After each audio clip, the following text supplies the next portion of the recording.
আসসালামু আলাইকুম সুপ্রিয় দর্শক, আপনাদের সকলকে স্বাগত জানাচ্ছি। Bangabandhu sports commentator council of Bangladesh এর পক্ষ থেকে আজকে আমাদের আলোচনার বিষয়বস্তু হচ্ছে যে কোভিড-19 লকডাউন উঠে গেল। এই সময় আমরা লকডাউন উঠে যাওয়ার পরও কোভিড-19 থেকে কিভাবে বাঁচব এবং কোভিড-19 শেষ হওয়ার পর বিশ্বে আরও কঠিন পরিস্থিতির সম্মুখীন হবে বিশ্ববাসী। সেই পরিস্থিতিতে নিজেদেরকে মানিয়ে চলে কিভাবে সার্ভাইভ করব। এবং এই আলোচনা অনুষ্ঠানে আজকে আমাদের সঙ্গে অতিথি হিসেবে উপস্থিত হয়েছেন গণপ্রজাতন্ত্রী বাংলাদেশ সরকারের অতিরিক্ত সচিব অবসরপ্রাপ্ত মোহাম্মদ নজরুল ইসলাম খান আমাদের সঙ্গে উপস্থিত রয়েছেন স্টুডিওতে। আপনাকে স্বাগত স্যার। এরপর উপস্থিত রয়েছেন আমাদের সাথে মেজর মাহবুবুল আলম, যিনি safety and security adviser Somalia United নেশনে রয়েছেন। মেজর মাহবুবুল আলম অবসরপ্রাপ্ত। আপনাকে স্বাগত মাহবুব ভাই। সবাইকে আমার সালাম, স্বাগতম। এরপর আমাদের সাথে রয়েছেন আরো আমাদের অত্যন্ত প্রমিনেন্ট একজন ফিগার, আমাদের শফিকুল ইসলাম মালিক, দেশ বরেণ্য ফুটবল কোচ, সাবেক জাতীয় দলের ফুটবলার ছিলেন এবং অনেক জাতীয় দলের ফুটবলার তিনি তৈরি করেছেন। শফিকুল ইসলাম মানিক আমাদের সঙ্গে আজকে স্টুডিওতে রয়েছে। মানিক ভাই, আপনাকে স্বাগত জানাচ্ছি। ধন্যবাদ সালাউদ্দিন এবং যারা উপস্থিত আছেন সবাইকে সালাম। এরপর আমাদের সঙ্গে উপস্থিত রয়েছেন আমাদের সকলের প্রিয় যে doctor Mirza Masroor Ahmed, technical officer, World Health Organization Somalia রয়েছেন, তিনি WHO তে রয়েছেন। আমাদের মাঝে মির্জা মাসরুর আহমেদ, আপনাকে স্বাগত। ধন্যবাদ সালাউদ্দিন ভাই, সালাম এবং সবাইকে অসংখ্য ধন্যবাদ এবং শুভেচ্ছা। কেমন আছেন? জি, ভালো আছি। আপনি তো কঠিন সময় পার করছেন এই কোভিড-19 অ্যাজ এ ডক্টর হিসাবে। কঠিন সময় আসলে আমরা সবাই পার করছি, শুধু আমরা না, আমরা সবাই আসলে ফ্রন্ট ফাইটার হয়ে গেছি আসলে, মানে যার যার লেভেল থেকে।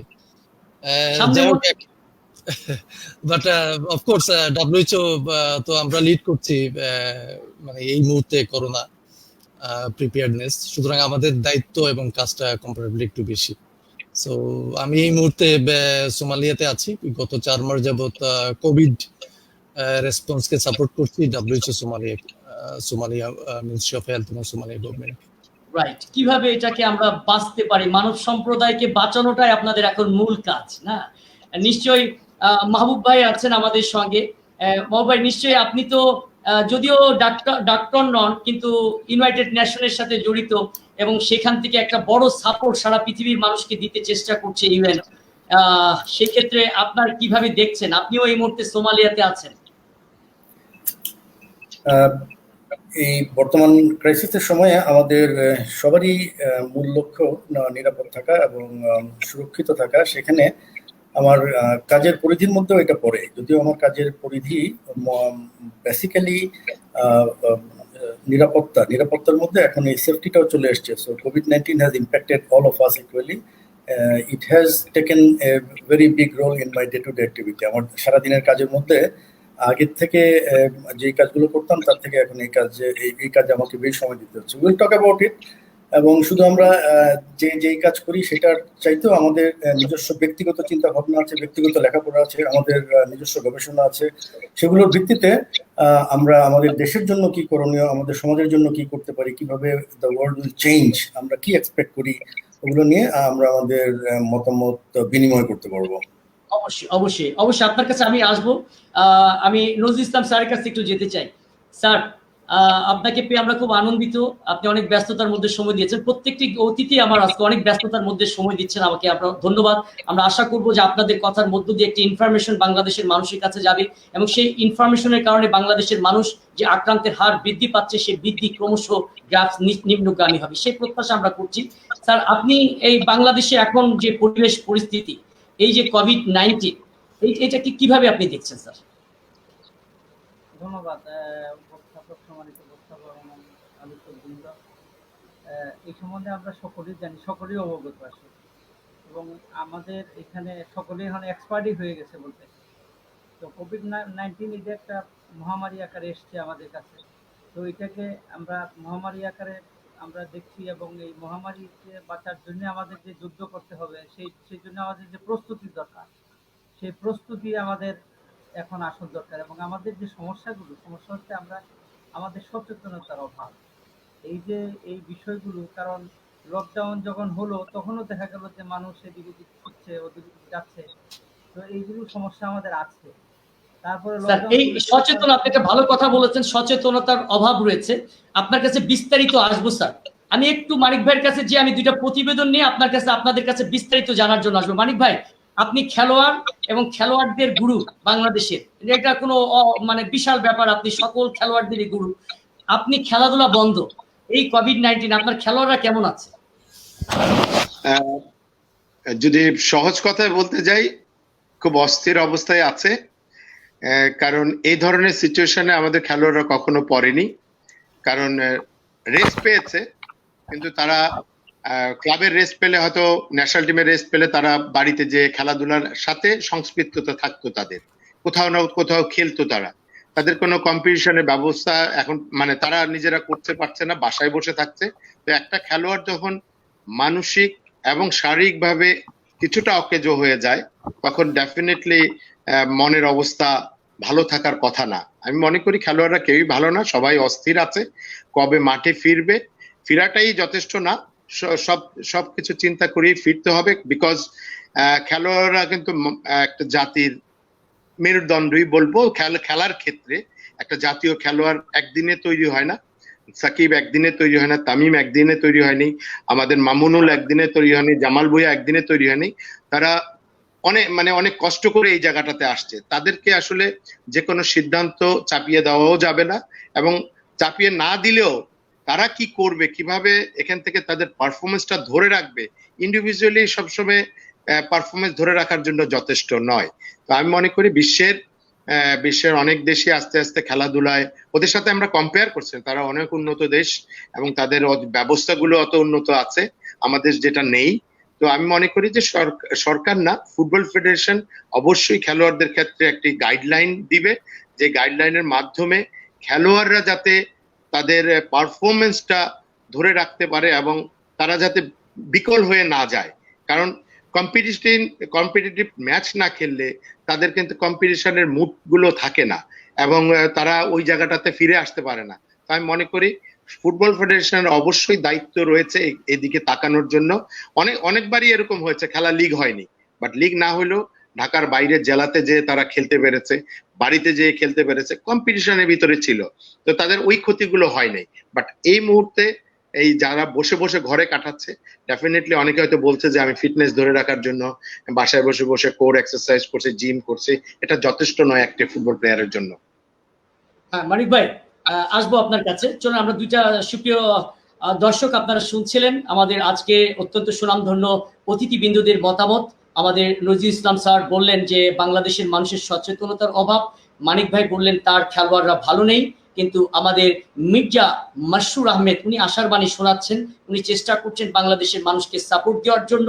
আমাদের মেজর মাহবুব আলম অবসরপ্রাপ্ত, তিনি বলছেন কোভিড-19 এর পর যে পরিস্থিতি হবে সেখানে কিভাবে আবার রিঅ্যাডাপ্টেশন করবে, সেগুলো নিয়ে ওনারা রিসার্চ করছেন, আমাদেরকে আজকে সে মহামূল্যবান তথ্যগুলো জানাবে। চলুন, এই আলোচনায় প্রবেশ করার আগে আমরা দেখে আসি পৃথিবীতে যে সকল দেশ এই মহামারী, অত্যন্ত বাজে একটি রোগ করোনা ভাইরাস কোভিড-19 নামে যাকে আখ্যায়িত করা হয়েছে, এই রোগ থেকে কিভাবে পরিত্রাণ পেল নিউজিল্যান্ড। চলুন আমরা নিউজিল্যান্ডে যাই, যেখানে আমাদের প্রতিনিধি সাইদ আহমেদ রয়েছেন, যিনি ক্যান্টারবারি ইউনিভার্সিটিতে মিল্ক অ্যান্ড প্রোটিনের উপরে পিএইচডি ডিগ্রি করছেন। উনি এর আগে ইউনাইটেড কিংডম এবং ইউএসএ তে পড়াশোনা করেছেন ম্যানেজমেন্টের উপরে।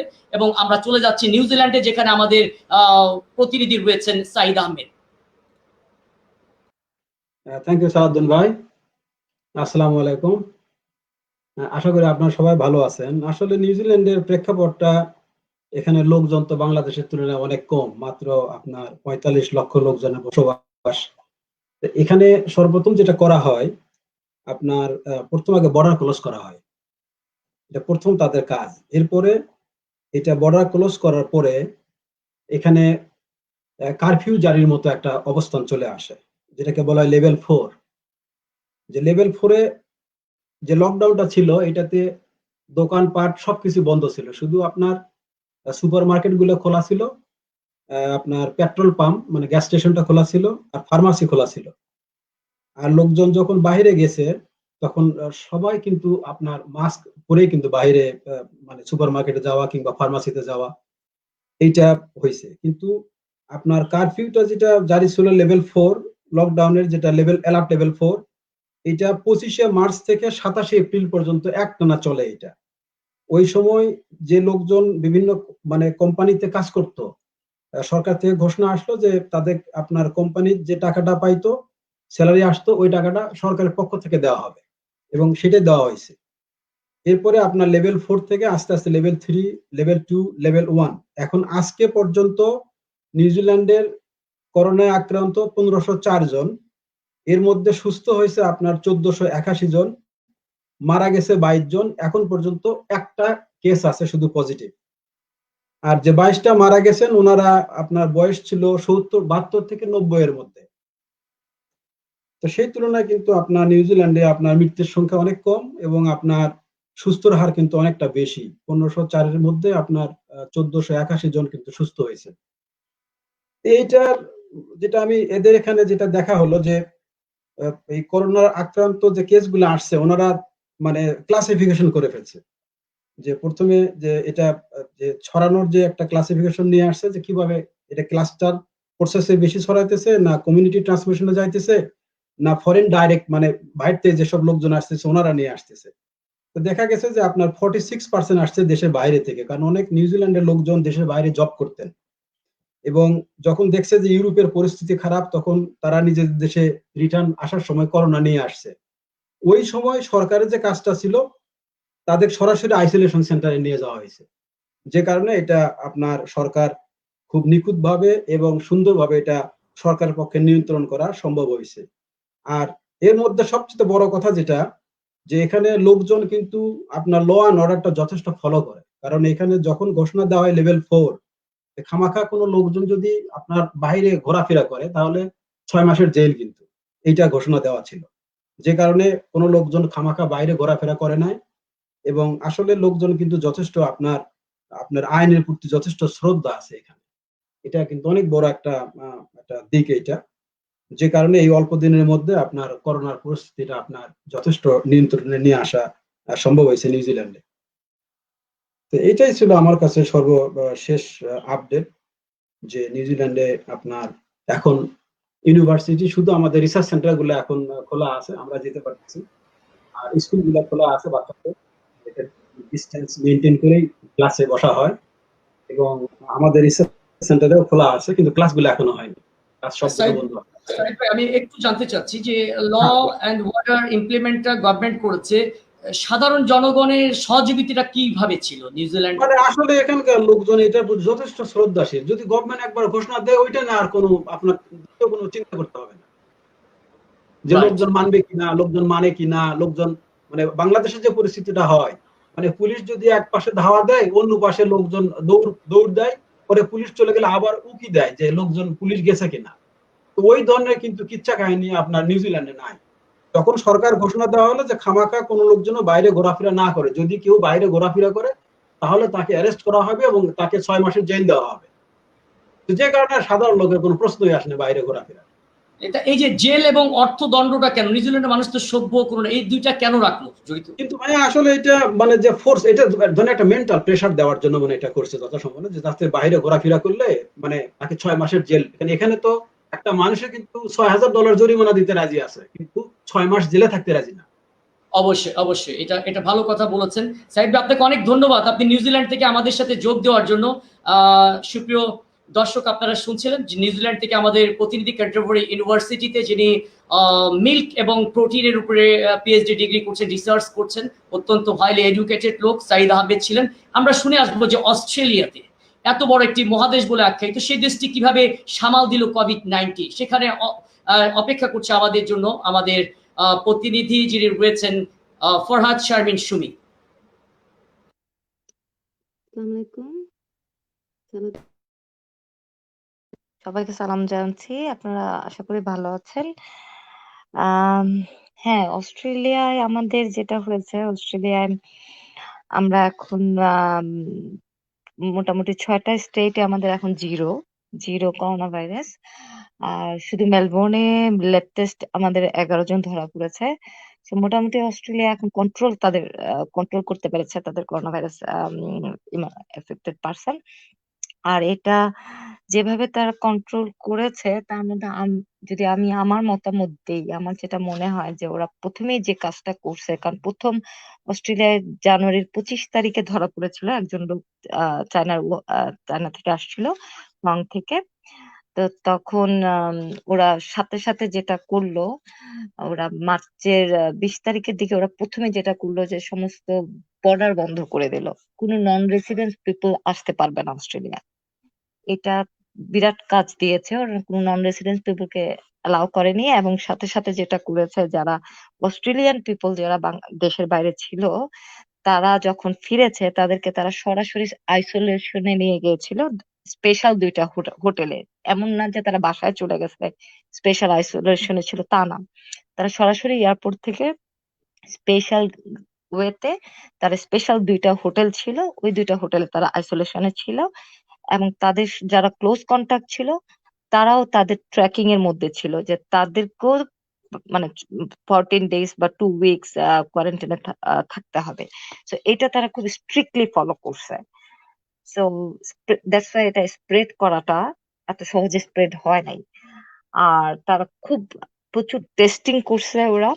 ৪টা রিজন আমি বলবো। একটা হচ্ছে বর্ডার বন্ধ, ২টা সেকেন্ডলি তারা যেটা করছে যে সোশ্যাল ডিস্টেন্স মেনটেন, তারা খুব সোশ্যাল ডিস্টেন্স মেনটেন করছে। এবং থার্ড যেটা করছে গভর্নমেন্ট, সেটা হচ্ছে সমস্ত কিছু বন্ধ করে দিছে, যেটা এক্স্যাক্টলি শুধুমাত্র নন এসেনশিয়াল কাজে মানে সমস্ত বন্ধ করে দিছে। শুধুমাত্র ওরা ২টা এসেনশিয়াল জিনিস রেখেছিল, যে তোমার বাজার করার জন্য যেগুলো দোকানপাট খোলা সেটাতে তোমরা যেতে পারবা, এলাও করছিল। আর আরেকটা করছিল যে তোমার এক্সারসাইজ, বাট নট, এটা গ্রুপিং না, individually you can do the exercise and pharmacy. এই ৩টা জিনিস ছাড়া তার কোনো কিছুই অ্যালাউ করে নাই। এবং এটা তারা কন্টিনিউয়াসলি, এদেশের মানুষ খুব রেডিও শোনে, ওরা কন্টিনিউয়াসলি তারা রেডিওতে এটা প্রচার করছে, টিভি নিউজে প্রচার করছে, যাতে মানুষ এটা নিয়ে মানে সিরিয়াসলি নেয়। এবং তারা বারবার একটা যেটা জিনিস করছে, এখানে তারা ল ইম্পোজ করছে যে if you break the law, this is the law, if you break the law, so you will get fine. And fine is not a ordinary amount, it was a huge amount. It was for the individual, they asked for $1,600, and for the institution they asked for around $16,000. So it was really big decision, because Australian people তারা খুব আমোদে জাতি, তারা বাসায় বসে থাকার মতো না। তারা প্রথম দিকে এটা তো সিরিয়াসলি নেয় নাই, তারা বিচে গেছিল ঘুরতে। তো ওরা বুঝতে পারে না যে পুলিশ সত্যিই ওইখানে ওদেরকে চার্জ করবে। ওরা ভাবছে যে okay, just maybe okay, they take it fun. আর যখন পিপল সত্যিই গিয়ে পুলিশ ওইখানে ইন্ডিভিজুয়ালি সবাইকে $1,600 করে চার্জ করা শুরু করছে, এবং যেসব কোম্পানি ওইখানে কোম্পানিও আসছিল তাদেরকে ফাইন করা শুরু করছে, তখন তারা রিয়েলাইজ করা শুরু করছে না, it we should follow, it was not a fun, because মানুষ প্রথম বুঝে নাই করোনার সিরিয়াসনেসটা কি হইতে পারে। সো তারপরে ওরা যখন বাসায় থাকা শুরু করলো, বাধ্য হইলো বাসায় থাকতে, এবং তখন তারা যখন রেডিও টিভিতে দেখলো আদার্স দেশের অবস্থা, তখন মানুষ নিজেই আস্তে আস্তে সচেতন হওয়া শুরু করলো। তারপর গভর্নমেন্ট ওদেরকে বুঝতে হবে। একটু শারমিন, সুমি, আপনার সাউন্ডটা একটু কম আসছে।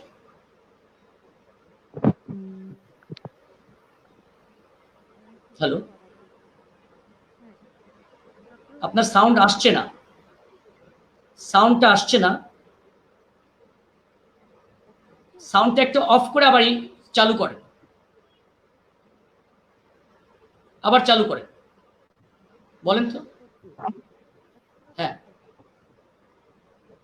তারপরে ওরা এসেনশিয়াল বারবার গভর্নমেন্ট টিভিতে বুঝাইলো যে এসেনশিয়াল জিনিস কি, উইদাউট এসেনশিয়াল মানে it's not a take a fun. I can give you the one example. Like একদিন একটা মেয়ে, দুইজনে মিলে, যেহেতু রাস্তাঘাট ফাঁকা ছিল, ওরা ড্রাইভিং প্র্যাকটিসের জন্য বের, এবং পুলিশ সত্যি তাদেরকে আটকাইলো এবং তাদেরকে $1600 ফাইন দিল। তো এটা নিয়ে খুব আর্গুমেন্ট হচ্ছিল যে কেন, এটা তো আমি তো কোনো, আমরা মা মেয়ে, আমরা কোথাও নামতেছি না, ড্রপ করতেছি না, হয় তুমি আমাদেরকে ফাইন দিচ্ছ। তো পুলিশ বলছিল যে it's not a essential job, it's we mean it, what is essential, so you have to be understand. তো তখন মানুষ আস্তে আস্তে এই পুলিশ এগুলো ইচ্ছা করেই করছিল, যে বিকজ অফ এটা এক্সাম্পল ক্রিয়েট করা দরকার ছিল, মানে হোয়াট ইজ এসেনশিয়াল, এটা তারা খুব ভালোভাবে প্রচার করছে, ভালোভাবে তারা, এবং এটা ইনডিরেক্টলি তাদের একটা আর্নও ছিল গভর্নমেন্টের, যে হ্যাঁ আমরা যদি আর্নও করবো, প্লাস আমরা মানুষকে এ ধরনের ছোটখাটো এক্সাম্পল দিয়ে মানুষকে বুঝাইতে হবে যে how serious it is. So এটা তারা খুব ভালো করতে পারছে। আর যেটা বললাম যে তারা প্রচুর টেস্ট করছে, পজিটিভ টেস্টিং প্রচুর টেস্ট করছে, যখন খুব শুনছে যে কোনো কিছু তার পজিটিভ টেস্টিং করছে প্রায়, এবং তারা প্রপার যেটা হেলথের দিকে খুব হেলথ সিস্টেম যেটা তারা অলরেডি রেডি ছিল, তারা তাদের আইসিইউ তে 7000 বেড, নতুন বেড অ্যাড করছে। তারা নিজেদের ব্যাপারে এইসব ব্যাপারে তারা মানে ইনসাইডে তারা এসব কাজ করছে। আর আম, আ- আর ওপেনলি তারা তো যেভাবে মানুষের সচেতন করতে হয়, তারপরে টিভিতে রেডিওতে এভাবে তারা সচেতন করছে। তো এই চারটা জিনিস মেনলি কাজ করছে: border close, self distance, sorry হ্যাঁ ডিস্টেন্স মেনটেন করছে, আর একটা হচ্ছে আইসোলেশন করছে, যেটা তারা সেটা খুব মেনটেন করছে, আর হচ্ছে ল ফোর্স যেটা করছে সেটা খুব কাজে গেছে। আর হচ্ছে যেটা বলবো, যেমন ওরা এখন তো মোটামুটি আমরা কন্ট্রোলে চলে আসছি, তার মানে এই না যে ওরা সমস্ত রেস্ট্রিকশন উঠাই দিচ্ছে, হ্যাঁ, কারণ ওরা বুঝে যে ওরা যদি লুজিং রেস্ট্রিকশন করে, এটা যে সেকেন্ড ওয়েভটা আসতে পারে এই ব্যাপারে তারা এখন থেকেই সচেতন। তো রাইট। তারা একেবারে রেস্ট্রিকশন উঠাই দিচ্ছে না, তারা অনেক যেমন অনেক বারবারই বলছে আপনারা, হ্যাঁ, যেমন একটা সিম্পল উদাহরণ দেই, আমাদের কিছুটা রেস্ট্রিকশন শিথিল করার পরে ওরা যেটা করছে, যেমন আমাদের সামনে যেটা ঈদ ছিল, তারা জানে যে ঈদ একটা বিরাট ফেস্টিভ্যাল, তো এখানে মানুষ গ্যাদারিং হবে, তো ঈদের দিন প্রচুর পুলিশ ঘোরাঘুরি করছে, এবং আমাদের তখন ল ছিল ঠিক আছে যে কোনো একটা ফ্যামিলি এট এ টাইম তোমার বাসায় আসতে পারবে, এবং তোমরা 10 জন মানুষ এট এ টাইম বাইরে যাইতে পারবা। কিন্তু এখানে যারা সেটা ফলো করছে, মানুষ বুঝে না যে পুলিশ তাদের বাসা পর্যন্ত ভেতরে ঢুকতে পারে। এবং সেটা হয়েছে সিডনিতে একটা ফ্যামিলি সেটা ফলো করে নাই, পুলিশ বাসায় গিয়ে 36 লাখ টাকা বাংলাদেশের ফাইন করছে ওই ফ্যামিলিকে। সো ইটস এ 36 লাখ টাকা, হিউজ 36। অ্যামাউন্ট, 36 লাখ টাকা বাংলাদেশে, এখানে ডলার সামথিং ইয়ে। সো হ্যাঁ, এটা মানুষ বুঝে না। এবং এটা কি ছিল, যে ফ্যামিলি ইনভাইট করছে তার জন্য ছিল 16,000, এবং প্রত্যেকটা গেস্ট ইন্ডিভিজুয়াল ফাইন দিতে হয়েছে $1,600। তখন তারা ভাবছে যে পুলিশকে বাসায় আসবে, বা পুলিশ বাসায় গেছে। এবং আমরা নিজেরাও যখন বের হয়েছি আমরা দেখছি পুলিশ আমাদের এরিয়াগুলিতে ঘুরঘুর করতেছে, কোনো বাসায় একটার বেশি দুইটা গাড়ি যখন তারা দেখতেছে তারা নক করতেছে দরজায়। তো এখানে তারা এরকম না যে মারামারি কাটাকাটি করছে, বা যে হ্যাঁ করবে না কেন ধাওয়া করছে, এরকম কিছু হয় না অস্ট্রেলিয়ায়। অস্ট্রেলিয়ায় ওরা কথা হচ্ছে যে আমার লতে আছে এটা, একজন বলছে তুমি 6 জন আনছো, so now how you justify, you have to pay, there is no right. choice.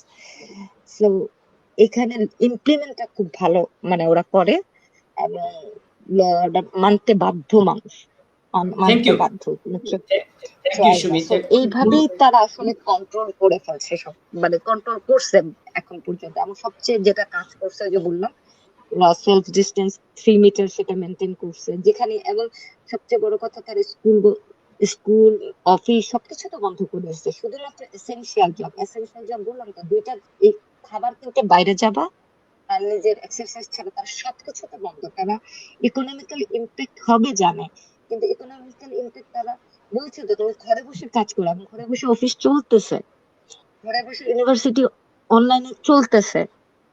So যেটুকু এফেক্ট হচ্ছে সেটা তো সারা পৃথিবীতেই হচ্ছে।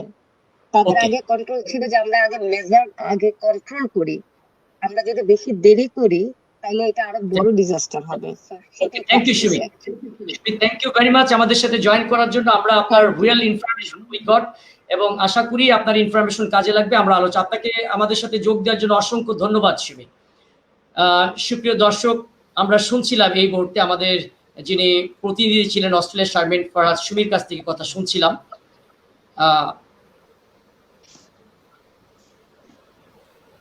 তো আমি প্রথমেই ডক্টর মাসরুর আহমেদ আপনার কাছে একটু যেতে চাই, যে শুনতে চাই যে আসলে এই যে আমরা দুইটা প্রতিবেদনও শুনলাম এবং তারা কিভাবে কন্ট্রোলে নিচ্ছে, কিন্তু তাদের দেশের লোক সংখ্যা কম, বাংলাদেশের লোক সংখ্যা অনেক বেশি। আমরা এই যে লকডাউন উঠিয়ে নিলাম, এই মুহূর্তে তো আমাদের ঢাকা শহরে এটাকে মেগা সিটি বলা হয়, 2 crore অ্যাবভ পিপুল বসবাস, ডেনসিটি পিপুলের বেশি। তাহলে আমাদের কিভাবে এই প্রিভেনশনটা নিতে পারি? আমরা এই ধরনের লকডাউন উইথড্র করলাম এই ধরনের সিচুয়েশনে, যখন আমাদের কেস অফ এফেক্টেড বৃদ্ধি পাচ্ছে, ডেথ কেস বৃদ্ধি পাচ্ছে, কিভাবে আমরা আমরা এখন সাবধানতা অবলম্বন করতে পারি? ধন্যবাদ সালাউদ্দিন ভাই। আসলে বাংলাদেশের সিচুয়েশনটা অবশ্যই একটু ডিফারেন্ট। আসলে বাংলাদেশ আপনারা জানেন সবাই যে একটা, আমার মনে হয় যে সবচেয়ে ঘনবসতিপূর্ণ একটা দেশ। তো আমাদের লকডাউন করে রাখাটা এটা আসলে খুব কঠিন একটা বিষয়। সো আইডিয়ালি লকডাউন করাটা সম্পূর্ণভাবে এটা গভর্নমেন্টের একটা এখতিয়ার। গভর্নমেন্ট আসলে অনেক দিকে চিন্তা করে, এটা শুধুমাত্র যে আপনার এপিডেমিক সিচুয়েশনটা দেখবে গভর্নমেন্ট সেটা না, গভর্নমেন্টকে তার ইকোনমিক এবং সোশিও ইকোনমিক সিচুয়েশনটাও চিন্তা করতে হয়। গভর্নমেন্ট কতটুকু সাপোর্ট দিতে পারবে তার জনগণকে, সেগুলি গভর্নমেন্টকে দেখতে হয়। তো এই মুহূর্তে যেহেতু আসলে সরকার সিদ্ধান্ত নিয়েছে যে লকডাউন থাকবে না, তাহলে আমাদের কি করতে হবে আসলে? তো কয়েকটা জিনিস আসলে দেখতে হবে যে আসলে বাংলাদেশের যে স্ট্যাটিস্টিক্স আমি দেখছি যে কারা বেশি ইনফেক্টেড হচ্ছেন বাংলাদেশে। আপনি যদি স্ট্যাটিস্টিক্সটা দেখেন, কালকে পর্যন্ত আমি দেখেছি যে সেটা হচ্ছে যে যাদের বয়স 60 বছরের বেশি, তাদের মধ্যে প্রায় মোর দেন 30% পিপল যাদের বয়স 60-এর বেশি তারা ইনফেক্টেড হয়েছে। যাদের বয়স 50-এর বেশি, ওভারঅল 67% পপুলেশন ইনফেক্টেড। তো তার মানে কি? তার মানে দাঁড়ায় যে অলমোস্ট 70% পপুলেশন যারা ইনফেক্টেড হচ্ছে তাদের বয়স 50-এর বেশি। 50-এর যাদের কম, তারা রিলেটিভলি তাদের ইমিউন সিস্টেম অনেক স্ট্রং, তো তাদের ইনফেকশন হওয়ার সম্ভাবনাটা অনেক কম থাকছে আর কি। এটা স্ট্যাটিস্টিক্স তাই বলছে। তো এখন লকডাউন উঠে গেছে, তো এখন কি করতে হবে? আমার যেটা পার্সোনালি মনে হয়, যারা আমাদের বয়স মোর দেন 50, তাদেরকে একটু বেশি কনসাস হতে হবে। সো আমাদেরকে দেখতে হবে যে তাদেরকে আমরা কিভাবে প্রোটেক্ট করতে পারি। যদি আমরা যারা বেশি বয়স্ক তাদেরকে ভালোভাবে প্রোটেক্ট করতে পারি, তাহলে কিন্তু আমাদের সেফটিটা অনেক অনেক অনেক বেড়ে যাবে। তো এইটা একটা জিনিস যে আমরা তাদেরকে কিভাবে প্রোটেক্ট করব। লকডাউন উঠে গেছে, কিন্তু আমাদের চেষ্টা করতে হবে যে যাদের বয়স বেশি তারা যাতে আমরা ঘর থেকে বের না হই, এটা একটা জিনিস। এবং তাদেরকে যদি ঘর থেকে বের না হয়, তার মানে ঘরের অন্য লোকজনকে বের করতে হবে। তো ঘরের অন্য লোকজন যদি বের হয়, তাহলে কিছু স্বাস্থ্যবিধি অবশ্যই মেনে চলতে হবে। সেই স্বাস্থ্যবিধিগুলি আই এম শিওর যে আপনারা সবাই জানেন, বেসিক জিনিস, এটা নাথিং নিউ। গত 4 মাস যাবত আমরা এগুলি অনেকবার বলছি, বহুভাবে বলছি, মিডিয়া অনেক প্রচার করেছে যে আমাদেরকে কি মেনটেন করতে হবে। তবে গত কয়েক মাসে কিছু চেঞ্জ হয়েছে, যেটা হচ্ছে যে ইনিশিয়ালি যখন আসলে শুরু হয়েছে করোনা, তখন মাস্ক ব্যবহারের ঠিক অতটা প্রমোশন হয়নি, যেটা এখন আমরা বলছি যে মাস্কটা ইউজ করার জন্য। তো আমরা এখন বলছি যে সাধারণ মানুষ সবাই মাস্ক ব্যবহার করতে হবে যদি ঘর থেকে বের হয়ে যান, সবাই 100%। এবং এইটা গভর্নমেন্টকে এনফোর্স করতে হবে যে মাস্ক ব্যবহার মাস্ট, এবং কেউ যদি মাস্ক ব্যবহার না করে তাহলে তাদেরকে ফাইন অথবা জেল জরিমানা যেটা হয় সেটা করতেই হবে।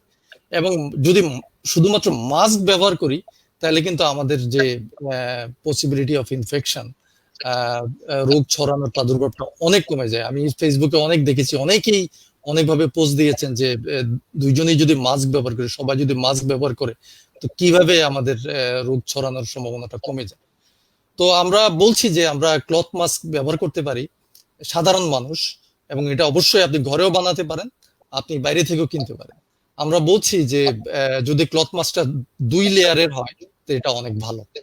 এবং আমরা বলছি যে আপনি ক্লথ মাস্কটা যখন আপনি একদিনে একটাই আপনি ব্যবহার করবেন, আপনি বাসা থেকে বাইরে থেকে যখন ফিরে আসবেন সেই ক্লথ মাস্কটা অবশ্যই আপনাকে এটা ওয়াশ করতে হবে।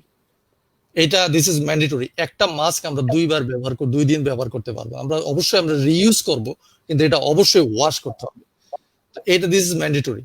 আমরা রিকমেন্ড করছি, আমি পার্সোনালি রিকমেন্ড করছি, আপনি যদি বাইরে যান, আপনার বাসায় যদি আপনার বৃদ্ধ বাবা মা থাকেন, আপনার বাসায় যদি 50 ঊর্ধ্ব কেউ থাকেন, আপনি বাইরে থেকে ফিরে আসার পরে আপনি আপনার কাপড় চোপড় আপনি চেষ্টা করবেন ধুয়ে ফেলার জন্য। আপনি চেষ্টা করবেন বাসায় এসে হ্যান্ড ওয়াশ করার জন্য।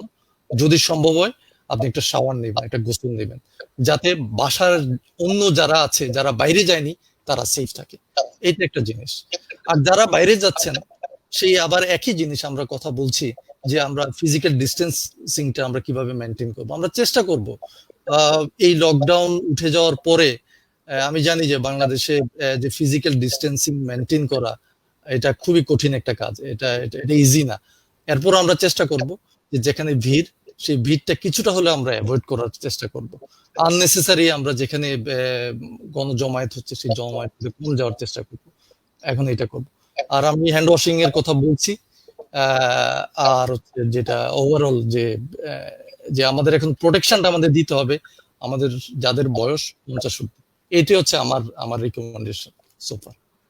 সালাউদ্দিন ভাই, ওভার টু ইউ।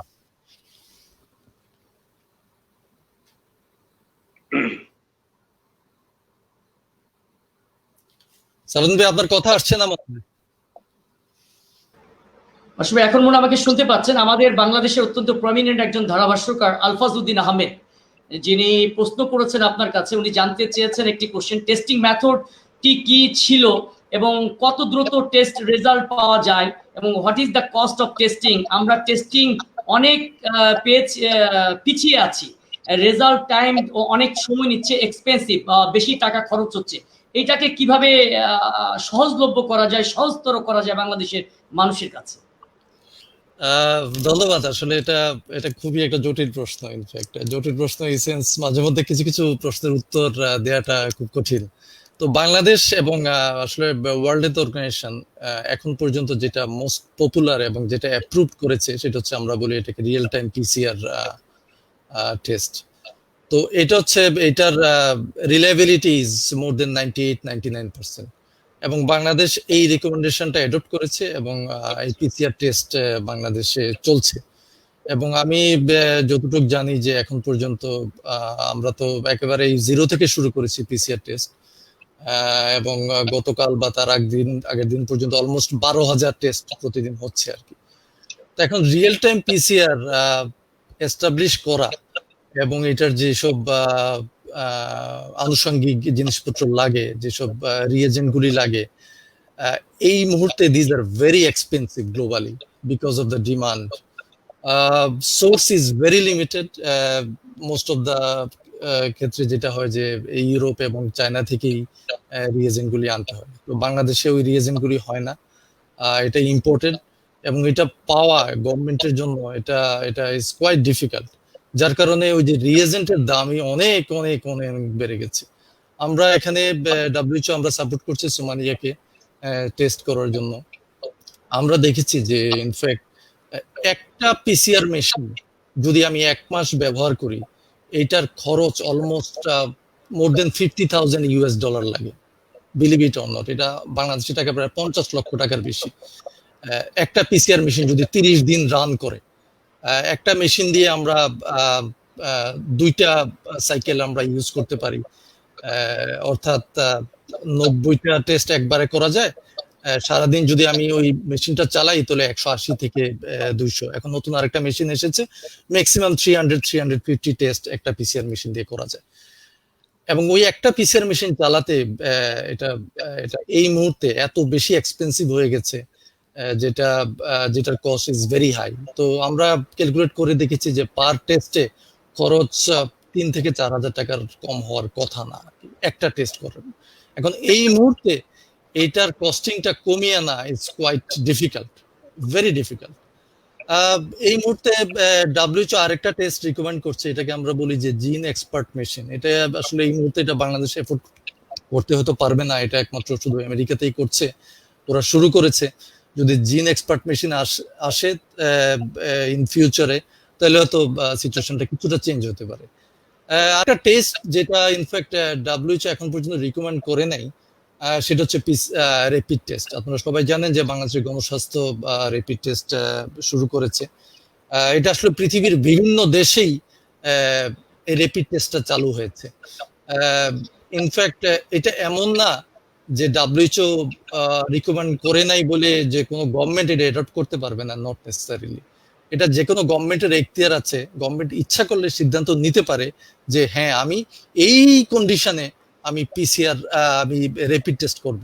কিন্তু র্যাপিড টেস্ট করার কিছু ক্রাইটেরিয়া আছে, র্যাপিড টেস্ট করার কিছু নেগেটিভ এফেক্ট আছে।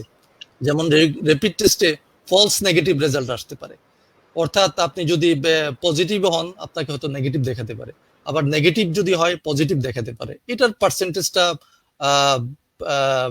20 থেকে 30%, কখনো কোনো ক্ষেত্রে হয়তো এটা 40% হতে পারে। তো ওই কারণে আসলে ডাব্লিউএইচও এটা রিকমেন্ড করেনি, যে এটা যেহেতু ফলস রেজাল্ট দেয়। কিন্তু এটার কিছু উপকারিতা অবশ্যই আছে মাস টেস্টিং এর ক্ষেত্রে। আমি যদি মাস টেস্টিং করতে চাই, আমি যদি দেখতে চাই যে আমার গার্মেন্টস এর ওয়ার্কারদেরকে যে তাদের স্ট্যাটাসটা কি, তখন আমরা অবশ্যই পিসিআর আমরা র্যাপিড টেস্ট করতে পারি আর কি। তো কিছু কিছু ক্ষেত্রে আমার মনে হয়, আমি ব্যক্তিগতভাবে মনে করি যে র্যাপিড টেস্ট একটা ভালো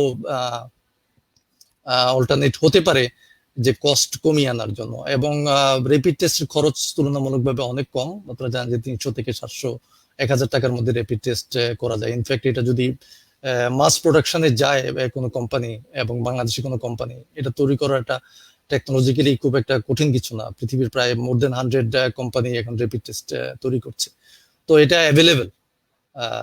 এবং বাংলাদেশে যদি প্রোডাকশন হয়, আই এম শিওর যে বাংলাদেশে অনেক ভালো ভালো ফার্মাসিউটিক্যাল ইন্ডাস্ট্রি আছে এবং তারাও এটা উদ্যোগটা নিতে পারে। এবং মাস টেস্টিং এর জন্য র্যাপিড টেস্ট আমাদের যেতে হবে। যেটা করা যেতে পারে যে র্যাপিড টেস্টে যদি পজিটিভ হয়, then will refer for the PCR. তাহলে হবে কি, আমাদের স্ক্রিনিংটা ইজিয়ার হবে। তো ওই দিকটা এখন আমাদেরকে যেতে হবে, সরকারকে ভাবতে হবে যে সাধারণ জনগণকে আমি কিভাবে আরো অ্যাফোর্ডেবিলিটি দিতে পারি, এবং র্যাপিড টেস্টের মাধ্যমে কিভাবে আমি যে প্রেশার আছে পিসিআর টেস্টিং এ, এখন তো হাজার হাজার মানুষ আছে যারা টেস্ট করানোর সুযোগ নাই, যেতে পারছে না, লম্বা লাইন। তো এই জিনিসগুলি আসলে আমার মনে হয় যে এই মুহূর্তে আসলে ভাবতে হবে যে কিভাবে আমরা এখন সুইচ করতে পারি আমাদের স্ট্র্যাটেজি। এটা হচ্ছে আমার এই মুহূর্তে কন্ট্রিবিউশন। কিন্তু একটা ছোট জিজ্ঞাসা ছিল, জানার প্রয়োজন ছিল। আমাদের যেহেতু র্যাপিড টেস্ট বা পিসিআর টেস্ট, এটা স্বল্পতা আছে, এক্সপেন্সিভ আছে, আমরা প্রযুক্তিগতভাবে সেভাবে ডেভেলপ করতে পারিনি। কিন্তু আমার প্রশ্ন হলো, আমি যদি ইনফ্যাক্ট নিজেই ফিল করি সিমটম গুলো যেগুলো কোভিড-19 হলে হতে পারে, এটা না হলেও হতে পারে, জ্বর, বিভিন্ন সময় ভাইরাসে আক্রান্ত হই, আমি যদি একটা ওই সিমটম গুলো দেখেই আসলে র্যাপিড টেস্ট হলেও তো আমাকে করবে যে আইসোলেশনে যেতে হবে, খুব ওষুধ নাই, আহামরি কোনো কিছু, আইসোলেশনে থাকতে হবে, কিছু গরম পানি, কিছু সেই জিনিসগুলো যদি আমি মেনটেন করে টেস্টের পিছনে ছুটেও তো বিভিন্ন হাসপাতালে আমরা আক্রান্ত হচ্ছি। এই টেস্টটা কতটা জরুরি? টেস্ট না করে সিমটমের উপরও তো আমরা কাজ করতে পারি কিছু। সাওয়াদিল ভাই, ইউ আর ভেরি ইন্টেলিজেন্ট।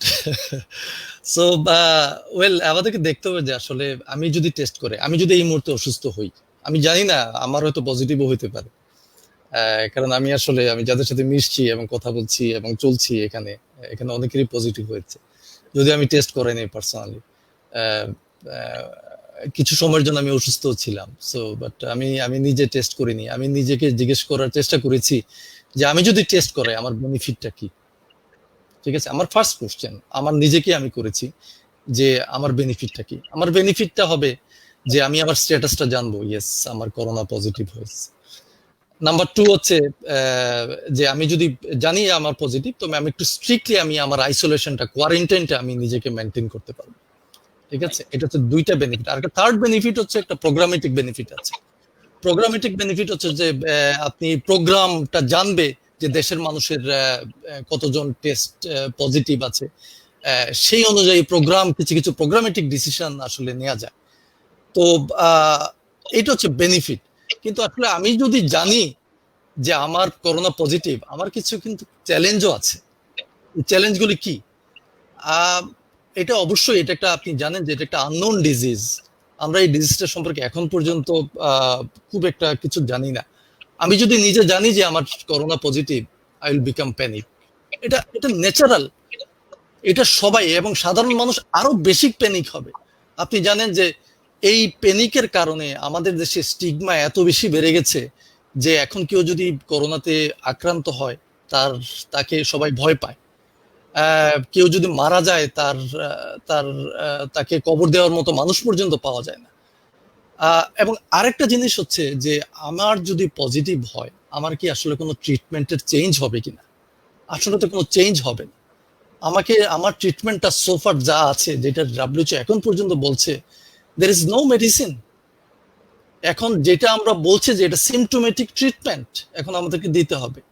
এখন পর্যন্ত কোনো মেডিসিন এই পর্যন্ত বের হয় নাই যেটা রিকমেন্ডেশন দেওয়া হচ্ছে WHO থেকে যে আপনি করোনা পজিটিভ, আপনাকে জন্য এইটা মেডিসিন। এরকম কোনো রিকমেন্ডেশন এখন পর্যন্ত আসেনি। সো তার মানে কি, এটা আমার অ্যাসেসমেন্ট, এবং কিছু প্রোগ্রামেটিক বেনিফিট আছে, কিছু আমার বেনিফিট আছে, এবং সবকিছু মিলিয়ে এই সিদ্ধান্তটা এটা যে কোনো সাধারণ মানুষ নিতে পারে যে আমি কি করব, টেস্ট করাবো নাকি টেস্ট করাবো না। ঠিক আছে, যেহেতু প্রোগ্রামেটিক বেনিফিটটা যদি আমি বাদ দিই, আসলে আদার বেনিফিট আসলে খুব একটা নেই টেস্ট করিয়ে। কিন্তু সরকার সবসময় চায় যে প্রোগ্রামেটিক একটা বেনিফিট থাকুক, কিন্তু আমাদের যেহেতু টেস্টিং ক্যাপাসিটি নেই, সুতরাং আমার মনে হয় যে সবাইকে টেস্টিং এর পিছনে ছোটার কোনো প্রয়োজন নেই। এটা হচ্ছে আমার। থ্যাংক ইউ, আপনার অনেক মহামূল্যবান উপদেশের জন্য। আপনি আমাদের সাথে থাকবেন ডক্টর মির্জা মাসরুর আহমেদ। আপনি অত ভালো কাজ করছেন ওয়ার্ল্ড ব্যাপী এবং বাংলাদেশের সুনাম বাড়িয়ে দিচ্ছেন। আমরা চাই আমরা খেলোয়াড়রা খেলার জয়ের মাধ্যমে সুনাম নিয়ে আসি দেশের জন্য। আপনারা কাজে এই যে আপনি সেবা দিচ্ছেন, সেবার মাধ্যমে বাংলাদেশের শান্তিরক্ষী বাহিনীরা কাজ করে অনেক সুনাম বয়ে নিয়ে আসছে বাংলাদেশের জন্য। আমরা আপনাদের জন্য অনেক গ্রেটফুল, আপনাদের কাছে থ্যাঙ্কস। আপনারা জয়েন করছে, আপনি থাকবেন, আপনার কাছে আসবো।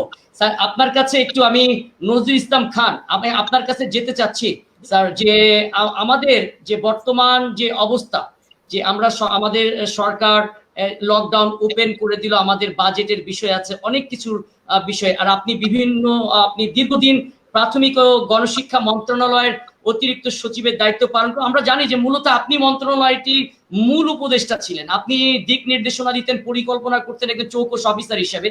যে এখন শিক্ষার্থী 1 লক্ষের উপরে প্রাথমিক বিদ্যালয় রয়েছে, এবং এই শিশু কিশোর বাচ্চারা ঘরে বসে রয়েছে দীর্ঘ 3 মাস, আরো হয়তো সামনে বেশ কিছুদিন কিছু মাস থাকতে হবে। তো আপনি এই বাচ্চাদের শিক্ষা কার্যক্রম পরিচালনার জন্য কি ধরনের পরামর্শ রাখবেন স্যার? ধন্যবাদ। আমি এইভাবে শুরু করতে চাই। আর্থার শুলজ একজন নোবেল লরিয়েট ছিলেন, নোবেল পুরস্কার বিজয়ী। তিনি বলেছেন শিক্ষাটা হচ্ছে একটা ধরনের বিনিয়োগ, এবং এই বিনিয়োগ যা বাঁচতে, জীবনে টিকে থাকতে এবং জীবন যুদ্ধে জয়ী হতে সহায়তা করে।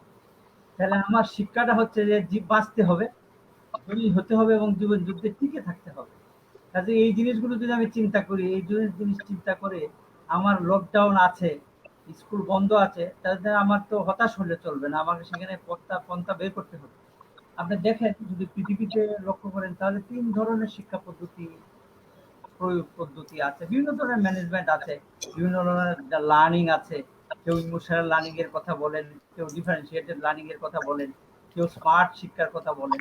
তো সেটা 3 ধরনের সাধারণত আমরা আছে। সেটা হচ্ছে, একটা হচ্ছে যে ছাত্র শিক্ষার্থী ক্লাসে যাবে, দেখবে, শুনবে, শিখবে, সৃষ্টি করবে, আর শিক্ষক তাকে সহায়তা করবে, এটাকে কনস্ট্রাকটিভিজম বলে। আরেকটা হচ্ছে যে শিক্ষক শুধু লেকচার দিবে আর ছাত্ররা শুনবে, সেটাকে বলা হয় ইনস্ট্রাকটিভিজম। 3য় নম্বর হচ্ছে যে কানেক্টিভিজম, যে নেটওয়ার্কের মাধ্যমে বিভিন্ন রকমের শিক্ষা। আপনার নেটওয়ার্কিং এর মাধ্যমে ফিজিক্যাল হতে পারে, সেটা ভার্চুয়াল হতে পারে। এবং আপনারা জানেন যে বর্তমান পরিস্থিতি যেটা, ব্যাখ্যাগুলো শুনলেন এবং নিউজিল্যান্ডের কথা শুনলেন, অস্ট্রেলিয়ার কথা শুনলেন এবং তাদের সিস্টেমের কথা শুনলেন। এবং আমার কাছে যখন নিউজিল্যান্ডের কথা শুনলাম, আমি কতক্ষণ ইন্টারাপ্টেড ছিলাম, বিদ্যুৎ ছিল না।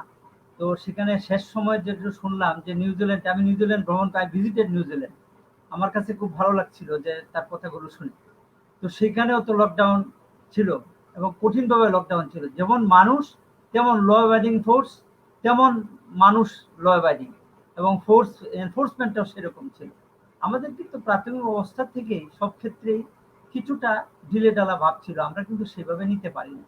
এবং বিশেষ করে বাহির থেকে লোক আমরা যেভাবে আমরা প্রবেশ করেছে, বিদেশগামী যারা ছিল বা আমাদের দেশে যারা ছিল যেভাবে আসছে, এতে জিনিসটা অনেকটা বেশি স্প্রেড আউট হয়ে গেছে। তো সেই অবস্থায় যাই হোক, এখন আমাদের যে এই যে স্কুলগুলো বন্ধ রয়েছে, সেই বন্ধ থাকা অবস্থায় আজকে 2 মাস হয়ে গেল। কিন্তু আপনারা একটা জানবেন যে আমরা যদি ফিজিক্যালি পারছি না, কিন্তু ভার্চুয়াল লার্নিং এর মধ্যে আমরা করতে পারি। যেমন ভার্চুয়াল লার্নিং হচ্ছে প্রাথমিক অধিদপ্তরের সঙ্গে, আপনারা জানেন সংসদ টিভির সঙ্গে একটা চুক্তি আছে, এবং সংসদ টিভিতে দেখবেন প্রায়শই এটা নির্দিষ্ট দিনে সেই ভার্চুয়াল লার্নিং হচ্ছে, সেটা স্কুল থেকে, হাই স্কুল থেকে, প্রাইমারি স্কুল থেকে সবগুলোই হচ্ছে, এটা চলছে। এবং আইসিটি মন্ত্রণালয়ের সহায়তায় সেটা করা হচ্ছে। সেটা করার ফলে যারা এইগুলো দেখতে পারেন, সেখানে শিক্ষার যেভাবে পদ্ধতি আছে সেই পদ্ধতি শিক্ষকরা লেকচার দিচ্ছেন, লেকচার শুনছে এবং সেগুলো তারা জেনে নিচ্ছেন। আমরা মোবাইল অ্যাপসের মাধ্যমে আমরা করতে পারি। আমরা ইন্টারনেট কানেকশন যেখানে আছে, প্রায় অলমোস্ট সব দেশে সব জায়গায় ইন্টারনেট কানেকশন আছে। তবে কিছু চ্যালেঞ্জ আছে, গ্রামের দিকে কিছু চ্যালেঞ্জ আছে না সেটা না, কিন্তু সেই চ্যালেঞ্জটা মোকাবেলা করারও আমাদের সেই বুদ্ধি আমাদের আছে। সেটা হচ্ছে যে আমরা দেখেন ক্লাস্টার আছে, বিভিন্ন ক্লাস্টার আছে, কমিউনিটি আছে, আমাদের স্কুল আছে। একটা ক্লাস্টারে হয়তো 3টে স্কুল, একটা কমিউনিটি হয়তো 2টে স্কুল, একটা স্কুল আছে। সেখানে আমরা এই ধরনের অ্যাপ্লিকেশন করতে পারি, আমরা শেয়ারিং করতে পারি, আমরা মেসেঞ্জারে করতে পারি, আমরা মোবাইলের বিভিন্ন অ্যাপ্লিকেশন করতে পারি। শিক্ষকরা লেকচার তৈরি করলো, লেকচার সেখানে রেকর্ড করলে সেটা মোবাইলের মাধ্যমে তারা ট্রান্সমিট করলো, সেটা হতে পারে। যারা সেই কানেকশন থেকে বিচ্যুত আছে বা সেই কানেকশন থেকে তারা পাচ্ছে না বা সহায়তা ডিপ্রাইভ, তারা সেখানে স্কুলে, এই যে নিউজিল্যান্ডের কথা বলা হচ্ছে, অস্ট্রেলিয়ার কথা বলা হচ্ছে, সোশ্যাল ডিস্টেন্সিং মেনটেন করে অল্টারনেটিভ ডেতে সেই ক্লাস ছাত্ররা আসতে পারে এবং সেভাবে ট্রেনিংগুলো হতে পারে। ক্লাস্টারের মধ্যে হতে পারে, কমিউনিটির মাধ্যমে হতে পারে, স্কুলের মধ্যে হতে পারে। এবং সেখানে প্রাইমারি স্কুলের মেইন বিষয়টা হচ্ছে যে আপনার বলা আছে যে টার্মিনাল কম্পিটেন্সি, অর্থাৎ প্রান্তিক যোগ্যতা। সেই প্রান্তিক যোগ্যতার মধ্যে আপনার সেই ধরনের যোগ্যতাগুলো দেওয়া আছে, 29টা যোগ্যতা দেওয়া আছে, কিভাবে শিক্ষক পড়াবে এবং কোন ক্লাসে কোনটা অর্জন করবে, কিভাবে অর্জন করবে সেগুলো বলা আছে। সেইভাবে যদি প্রিপারেশনটা করা হয় এবং সেইভাবে প্রিপারেশন করে যদি ভার্চুয়াল লার্নিং এর মাধ্যমে সেটা প্রসেস করা হয়, ট্রান্সমিট করা হয়, তাহলে নিশ্চিতভাবে সেটা পুষিয়ে নিতে পারে। আর আমাদের একটা ক্ষতি তো হবেই, সেটা ক্ষতি হবে, সেটা মেনে নিতে হবে। মেনে নেওয়ার পরেও আমাদের কিন্তু সেটা পুষিয়ে নেওয়ার সুযোগ আছে আমাদের।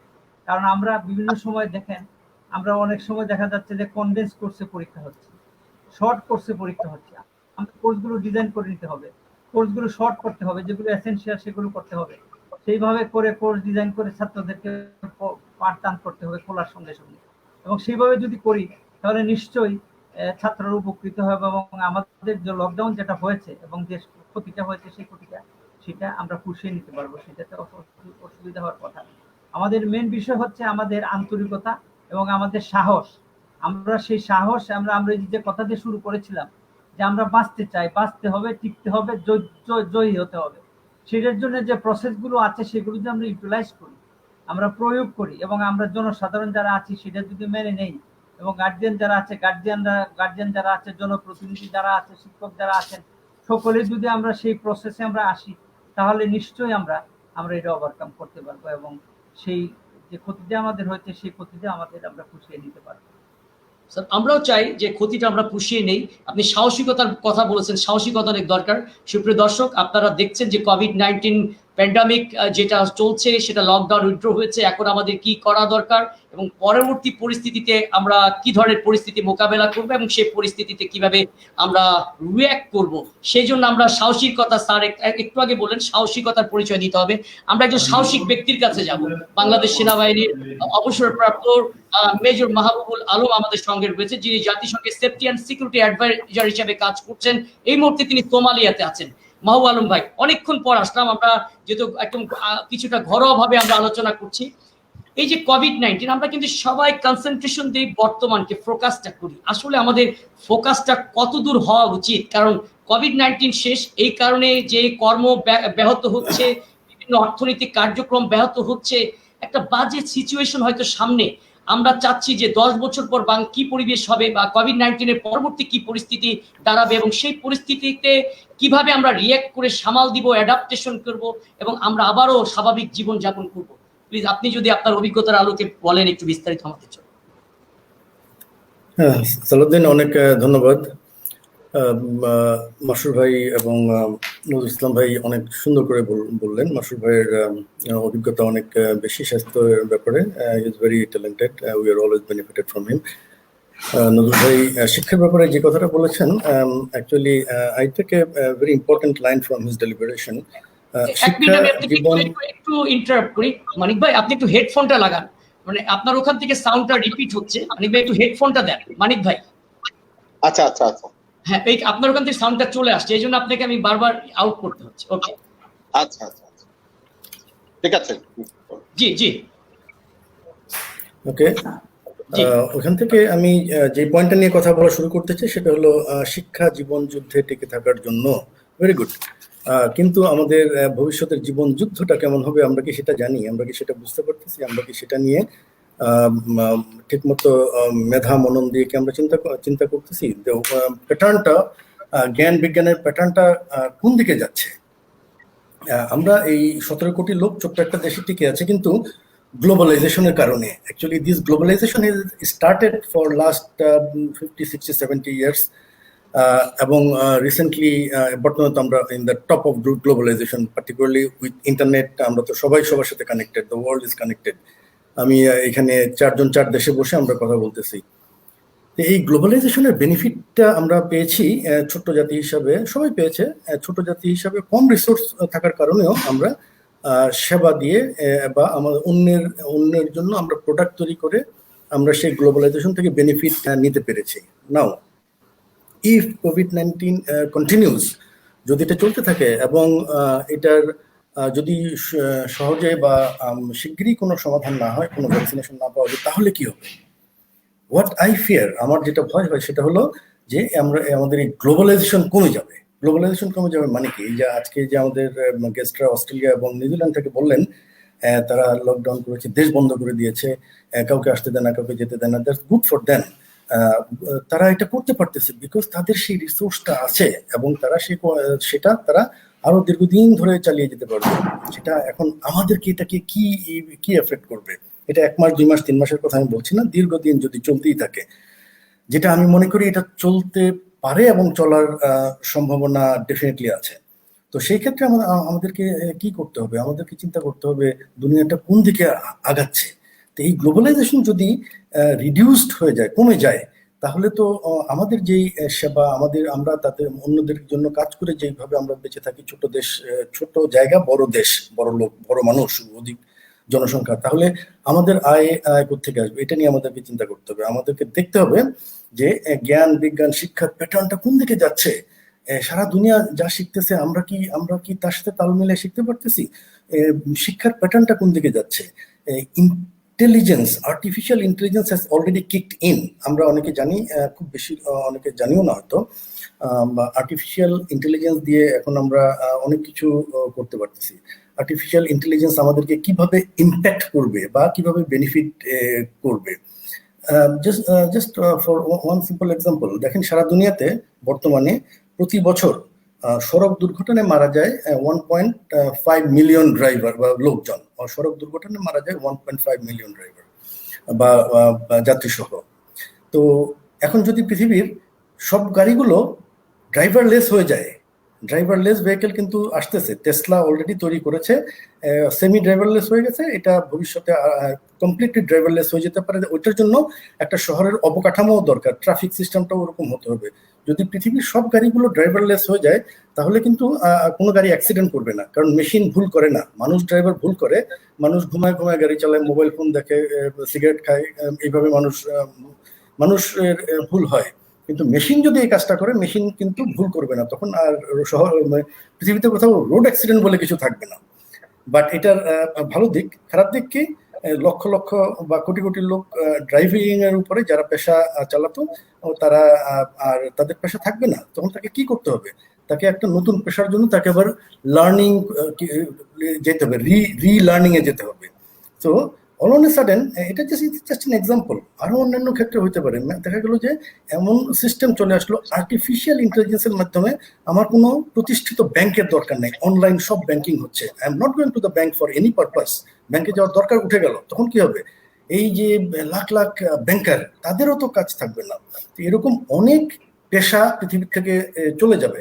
আমরা যদি খুব সূক্ষ্মভাবে দেখি, আসলে কিন্তু চলে গেছে, আমাদের দেশেও গেছে। আগে আমাদের ঘরের কোনায় কোনায় কিন্তু স্টুডিও ছিল, আমরা তখন ছবি তুলতে যেতাম, ওই স্টুডিওগুলো কিন্তু এখন আর নাই। তার মানে অনেক লোক ওইখানে পেশা হারিয়েছে। আমাদের একসময় যে ভিসিডি চলতো, টেপের ভাড়া দেওয়ার দোকান ছিল, ওগুলো নাই, চলে গেছে। Technology has taken over many profession, অনেক প্রফেশনগুলো উঠে গেছে। এগুলো উঠে যাওয়ার কারণে অনেক লোক পেশা হারিয়েছে। এটা একটা এই পর্যন্ত একটা সহনীয় মাত্রায় হয়েছে, বাট যখন আর্টিফিশিয়াল ইন্টেলিজেন্স কিক ইন করবে, তখন এটা একটা অসহনীয় মাত্রায় চলে যাবে। পার্টিকুলারলি যাদের শিক্ষা ব্যবস্থাটা পশ্চাৎপদ, বই নির্ভর, টেক্সট বুক নির্ভর, কোশ্চেন নির্ভর, এই ধরনের শিক্ষা ব্যবস্থা আমাদের মতো, তাদের জন্য রিলার্নিং এবং নতুন একটা টেকনোলজির সাথে অ্যাডজাস্ট করে এই আমার দক্ষতাটাকে সারা দুনিয়ায় বিক্রি করে বেঁচে থাকা কঠিন হয়ে যাবে। এটা আমি সবার বলতে চাই যে যদি কোভিড এর কারণে দীর্ঘদিন অন্যান্য দেশ লকডাউন করতে পারে, তাহলে যদি চিন্তা করে যে আমি অন্য দেশের সাথে মিশার তোমার দরকার নাই, আমার প্রয়োজন যেটা আমি অন্যদেরকে দিয়ে মিটাই, আমি যদি আমার আর্টিফিশিয়াল টেকনোলজি দিয়ে করতে পারি, তাহলে তো আমি তাই করবো, আমি অন্য লোক আনবো কেন? So there lockdown will continue, they will remain safe. তারা ভালো থাকবে, তারা সুস্থ থাকবে। সেক্ষেত্রে আমাদের তো আমরা তো তীব্রভাবে এটার জন্য ক্ষতিগ্রস্ত হব। আমাদেরকে এই জিনিসটা খেয়াল রাখতে হবে। এখন এই জিনিসটার এফেক্টের দুইটা ব্যাপার আছে, একটা হলো শর্ট টার্ম ব্যাপার, short term and long term. So far আমি কিছুটা লং টার্মের কথা বলছি, এবং in the mean time short টার্মে কি হবে, আমাদের ভ্রমণ অনেক কঠিন হয়ে যাবে। আমরা এখন আর সহজেই টিকিট কেটে প্লেনে চড়ে এক দেশ থেকে আরেক দেশে যেতে পারবো না। There will be new restrictions, কিছু কিছু নতুন নিয়ম কানুন চলে আসবে। প্রথমত আসতে পারে যে ম্যান্ডেটরি ভ্যাকসিনের ব্যাপারটা চলে আসতে পারে, যে তোমাদের এই ভ্যাকসিনগুলো না থাকলে তোমাদেরকে আমরা ভ্রমণ করতে দেবো না। আরো যদি দেখা গেল যে কোভিড আরো দ্বিতীয় ধাপে আরো খারাপ ভাবে আসলো, তখন হয়তো দেখা যাবে যে ইমিউনিটি পাসপোর্টের কথা চলে আসবে, যে যাদের ইমিউনিটি পাসপোর্ট থাকবে, এটা নিয়ে হয়তো মাসুদ ভাই আরো ভালো বলতে পারবেন, আমি এটা ডিটেলসে যেতে চাই না, বাট ইমিউনিটি পাসপোর্ট এর একটা ব্যাপার চলে আসবে। ইমিউনিটি পাসপোর্ট না হলে আপনি হয়তো ভ্রমণই করতে পারবো না। তারপরে কারেন্সির ব্যবহার একদম কমে যাবে, যে ক্যাশ টাকার ব্যাপারটা একদম কমে যাবে, ডিজিটাল কারেন্সি চলে আসবে মোস্টলি। তারপর আরেকটা যেটা বিশাল চেঞ্জ হবে, আমাদের শপিং এর আমাদের বিশাল চেঞ্জ হবে। আমরা the way we go to markets, এখন আমরা এইভাবে হয়তো আর মার্কেটে যাব না, আমরা মোস্টলি অনলাইন মার্কেটিং এর ভিতরে দিয়ে বেশি যাব। আবার আমরা যদি দুনিয়ার ফুড সার্কেল এর কথা চিন্তা করি, আমাদের মতো দেশগুলো যাদের ছোট জায়গা কিন্তু খাদ্যের পরিমাণ বেশি, আমরা কিন্তু আমাদের বাল্ক ফুড, স্টেপল ফুডটা কিন্তু আমরা বড় বড় দেশ থেকে আনি, যাদের অনেক বড় জায়গা, যারা মেকানিক্যাল ফার্মিং করে শত শত একর বিস্তৃত মেশিন ফার্মিং করতেছে, শত শত টনকে টন গম মেজ উৎপাদন করতেছে এবং আমাদের কাছে চলে আসতেছে, অস্ট্রেলিয়া থেকে আসতেছে, কানাডা থেকে আসতেছে, তাদের এত খাদ্যের দরকার হয় না। বাট গ্লোবালাইজেশন যদি কমে যায়, তাদের যদি আমাদেরকে দরকার না হয়, তাদের ফুডও তো আমাদেরকে আর তারা দিবে না, এবং তারা ওই পরিমাণ ফুড উৎপন্নও করবে না। তারা হয়তো উৎপন্ন করবে যতটুকু তাদের লাগে ততটুকু। তো তাদের যতটুকু লাগে সেটা খুব কম পরিমাণ, এবং উদ্ধৃতটা আমাদেরকে তাদের বিক্রি করার দরকার নাই, কারণ আমাদের সার্ভিসটা তাদের দরকার পড়বে না। সো দিস ক্যান বি একটা ফ্যাটাল, একটা ক্যাটাস্ট্রফিক্যাল ইফেক্ট আমাদের হতে পারে। Isolation, this more and more countries will be isolated, তারা নিজেরা নিজেদের মতো করে থাকার পদ্ধতিটা আসবে, ডিজিটাল কারেন্সি আসবে, স্মল শপগুলো বন্ধ হয়ে যাবে, বড় দোকানগুলো চলবে, তাও এটা অনলাইন ভিত্তিক সেলস গুলো খুব বেশি রকম চলবে। দ্যাট ইজ ডেফিনেটলি একটা চিন্তার বিষয়।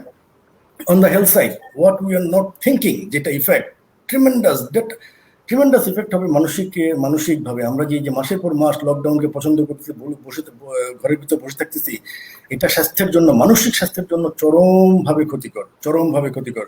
আমাদের দেশে তো এগুলো নিয়ে বেশি কথাবার্তা হয় না। নিউ ইয়র্কে আমি গভর্নর অ্যান্ড্রু কুমোর লেকচার প্রায় শুনতাম।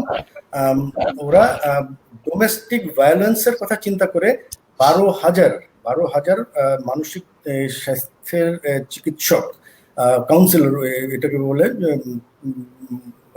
এটা সোশ্যাল কাউন্সিলর, বা মানসিক রোগের চিকিৎসক নিয়োগ দিয়েছেন নিউ ইয়র্কে, এটার ব্যাপারে তো আমাদের মতো দেশে কথাই হয় না। বাট আমাদের দেশে কি ডোমেস্টিক ভায়োলেন্স হচ্ছে না? আমাদের দেশে কি মানুষের মানসিক স্বাস্থ্য দুর্বল হচ্ছে না? হচ্ছে। কিন্তু আমরা আমাদের শারীরিক স্বাস্থ্যের চিকিৎসা করতে পারি না, মানসিক স্বাস্থ্যের চিকিৎসা করার আমাদের সামর্থ্য কোথায়? বাট তার মানে এই না যে আমাদের ক্ষতি হচ্ছে না, আমাদের হচ্ছে। বাট আমাদের এগুলো নিয়ে আরো চিন্তা করার সময় আছে, করতে হবে। রিসোর্স একটা বড় ব্যাপার, রিসোর্স কি আমাদের আছে কিনা। তো পিটিএসডি আসবে যে ট্রমার উপরে, এটা নিয়ে মার্শুল ভাই হয়তো পরে বলতে পারবে। আমি যে বাবু আমাদের আপনার সাথে মানসিক একটু যোগ করতে চাই, আপনার সাথে একটু কথা বলতে চাই। আপনি যেটা একটা হুম, মানসিক সমস্যাগুলো, আমার মনে হয় হুম, আমরা ডেভেলপিং কান্ট্রি, আমরা ডেভেলপ কান্ট্রিতে প্রবেশ করতে চাই, উন্নত বিশ্বেতে প্রবেশ করতে চাই, এবং সেই জন্য যেটি আমাদের মনে হয় প্রয়োজন, এক নম্বরে আমাদের মানসিকতার পরিবর্তন প্রয়োজন। আপনি যেটার প্রতি এমফেসাইজ করলেন, ইম্পর্টেন্স। আমরা শারীরিক চিন্তা করি, কিন্তু আমাদের ব্যর্থতার বেশিরভাগ কারণই মানসিকতা, এবং এই মানসিক সাইকোলজিস্ট আমাদের কিন্তু অত্যন্ত গুরুত্বপূর্ণ আমাদের বিষয়। Very good. আমি কি বেশি সময় নিচ্ছে কিনা জানি না। কোনো সময় না, সময় নিচ্ছেন না। আমি আপনার সাথে বললাম যে আমি আপনার সাথে একমত, যে আমি জানি যে মানসিক, আমি সবসময় বলি খেলোয়াড়দেরকেও যে একটা মানসিক যে সাইকোলজিস্ট ভেরি ইম্পর্টেন্ট, বিকজ আমাদের রোগের 50% কারণ হলো কিন্তু এই সাইকোলজি, আমরা মানসিকভাবে অসুস্থ হয়ে পড়ি বেশি। আপনি কন্টিনিউ করেন বাবু ভাই।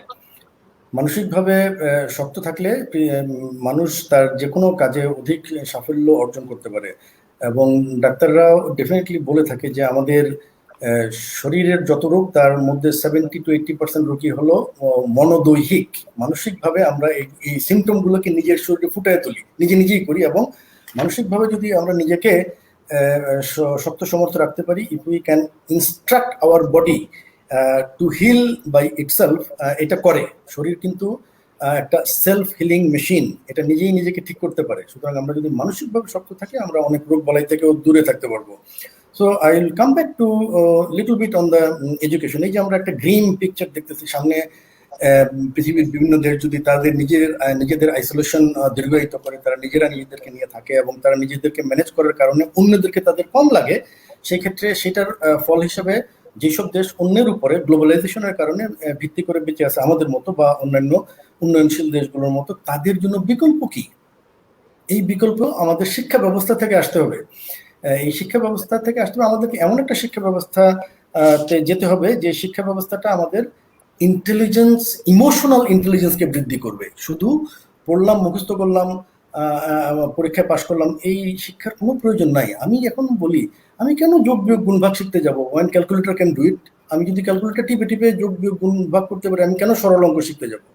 এটা একটা খুব একটা মানে লেমেন একটা উদাহরণ দিলাম। আমি এই ধরনের উদাহরণ দিতে যাচ্ছি যে আমি ঘন্টার পর ঘন্টা কেন আমি 2, 3, 5 পাতা মুখস্থ করব, যেটা আমি কম্পিউটারে চাপ দিলে খুঁজে পেতে পারি, যেটা আমার চোখের সামনে। এখন আমাদেরকে তো বুঝতে হবে যে আগে আমরা এগুলো শিখতাম কারণ আমাদের কাছে এত তথ্য ছিল না। আমাদের নিজের ব্রেনকেই কম্পিউটার বানায় এটার ভিতরেই সবকিছু তথ্য রাখতে হতো। এখন তো তথ্য রাখার জায়গার অভাব নাই, বরঞ্চ আমরা ইনফরমেশন ওভারলোডে আছি।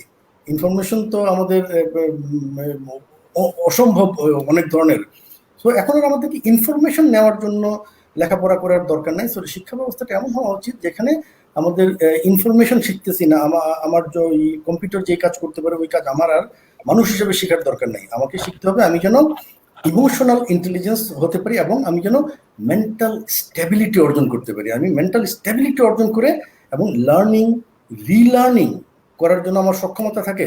আমি একটা কিছু শিখলাম, আমি বিজ্ঞানে গ্রাজুয়েট হলাম, আমি টিচার হলাম, কিন্তু 10 বছর পরে গিয়ে দেখলাম people are taking online class এবং একটা সার্ভারের সাথে সব ক্লাসগুলোকে যোগ করে দিছে, সার্ভার থেকে ক্লাসগুলো চলতেছে।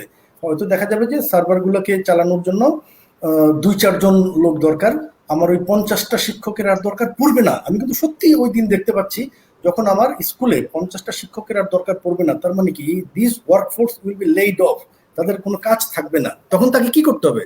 তাকে রিলার্নিং করতে হবে। হয়তো দেখা যাবে সে একটা ইয়োগা টিচার হয়ে গেল, তাকে আবার ইয়োগা টিচার শিখতে হবে, অথবা গানের টিচার শিখতে হবে। Something he has to learn যেটা অন্যের কাজে লাগবে। তো এই relearning is not a easy thing. আমরা নিজেদেরকে দিয়ে যদি চিন্তা করি, at my age if I have to learn something new, যেটা দিয়ে আমাকে আবার খেয়ে বেঁচে থাকতে হবে, হুইচ ইজ ভেরি ডিফিকাল্ট। আমরা শখের বসে অনেক কিছু শিখতে পারি, মজা লাগে, কিন্তু যেই শিক্ষাটা দিয়ে আমাকে শিখতে হবে, ইনকাম করতে হবে, বেঁচে থাকতে হবে, ওরকম একটা শিক্ষা। আমি এখন ডাক্তার, আমার যদি আর এখন আমার পেশার কোনো প্রয়োজন না থাকে, আমাকে আবার ইঞ্জিনিয়ার হওয়া যদি 40-42 বছর বয়সে is not an easy thing. এই ইজি থিং না, বাট এটাকে করতে হলে আমার ইমোশনাল ইন্টেলিজেন্স বাড়াতে হবে এবং মেন্টাল স্টেবিলিটি আমাদেরকে বাড়াতে হবে, এবং এটার থেকে পার পাওয়ার কোনো উপায় নাই। এটার কন্ট্রোল আমাদের কাছে থাকবে না, এটার কন্ট্রোল চলে যাবে বিভিন্ন কোম্পানির কাছে, বিভিন্ন বড় বড় কর্পোরেশনের কাছে। আমাদের জীবনও আমাদের দখলে থাকবে না। এই যে আমার যে পেশাগুলো নষ্ট হয়ে যাবে, এটা তো আমার ইচ্ছায় হবে না, এটা হবে সামগ্রিকভাবে দুনিয়া কিভাবে চলতেছে সেটার উপরে, এবং সামগ্রিকভাবে দুনিয়া কিভাবে চলে ওইটা আমাদের মতো ছোট দেশের সরকারের খুব কম ভূমিকা আছে। এগুলো বরং এমনকি বড় বড় সরকারেরও ভূমিকা নেই। ইংল্যান্ড আমেরিকা সরকারের ভূমিকার চাইতে গুগল, ফেসবুক, ইয়াহু তাদের ভূমিকা আরো বেশি, তাদের ইনফ্লুয়েন্স আরো বেশি। দে আর কল্ড ডিপ স্টেট।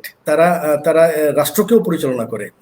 সুতরাং এই কন্ট্রোলটা কোনো রাষ্ট্রের কাছে থাকবে না। আর আমাদের রাষ্ট্র ব্যবস্থা তো এমনিতেই ভঙ্গুর, দুর্বল, দুর্নীতি ভারাক্রান্ত, নিয়ম নীতিবিহীন। এখানে তো সমালোচনা করলে সমালোচনা শেষ নাই, but then we have to look forward. আমাদের সামনে কিভাবে যেতে হবে সেইভাবে দেখতে হবে যে ভবিষ্যতে আমাদের জীবনটা কিভাবে পরিচালিত হবে।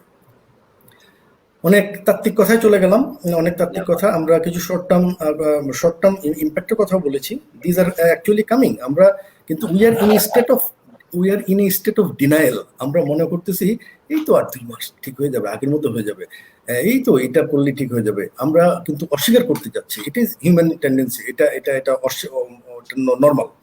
বাট আমার কাছে মনে হচ্ছে ব্যাপারটা আরো চিন্তা করার ব্যাপার আছে, যে স্টেট অফ ডিনায়ালে থাকলে লাভ হবে না। আস্তে আস্তে আলটিমেটলি আমাদেরকে বুঝতে হবে। এখন আমরা 3-4 মাস ধরে ট্রাভেল করতে পারতেছি না, আর 2 মাস পরেই কি ট্রাভেল করতে পারবো? আগের মতো করতে পারবো না। ট্রাভেল কমিউনিকেশনের উপরে কিন্তু এই গ্লোবালাইজেশনের যুগে আমরা বেঁচে আছি।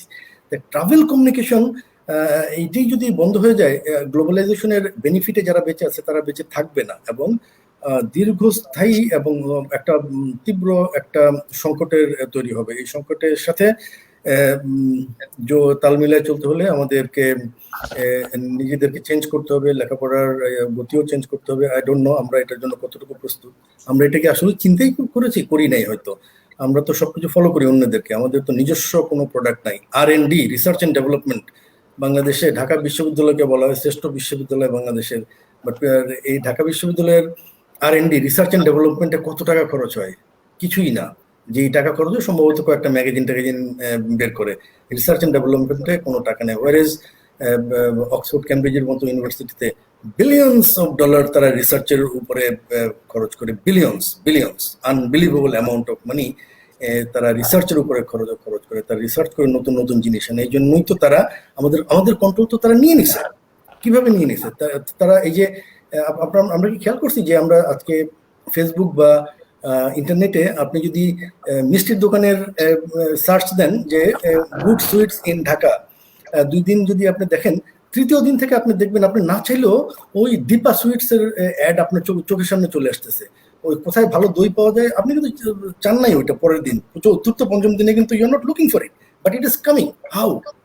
দে আর রিডিং ইউ। তারা আপনাকে আমাকে পড়তেছে। We are exposed. আমরা তাদের সম্মুখে খোলা। তারা আমার মন পড়তে পারে। সে জানে আমি মিষ্টির দোকান খোঁজ করতেছি, ওই অমুক কম্পিউটার অমুক জায়গা থেকে, যেখান থেকে এই ক্লিকটা হয়েছে মিষ্টির দোকানের, 3-4টা ক্লিক হয়েছে, সে মিষ্টির দোকান খুঁজতেছে, তাকে মিষ্টির দোকানের অ্যাড দাও। এবং আসলেই সে আমাকে রিড করতেছে। তো তারা আমার প্রয়োজনটা সে অ্যানালাইসিস করতেছে। বিশাল algorithm, this is what is called algorithm. তো এই অ্যালগোরিদমের মাধ্যমে তারা কিন্তু আপনার সব তথ্য জানতেছে, হুইচ ইজ নট ব্যাড। এটা খারাপ না। এটাকে যদি আমি আমার অ্যাডভান্টেজে কাজে লাগাইতে পারি এটা ভালো।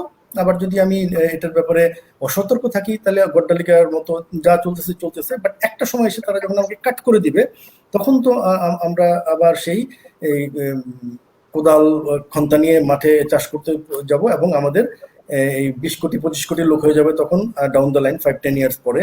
আমাদের ওই পরিমাণ জমিও থাকবে না, আমরা চাষ করেও খেতে বাঁচতে পারবো না। তখন দুর্ভিক্ষ এটা ওটাই মরে nature will take its own revenge. প্রকৃতি তার মনের মতো করে প্রতিশোধ নিবে।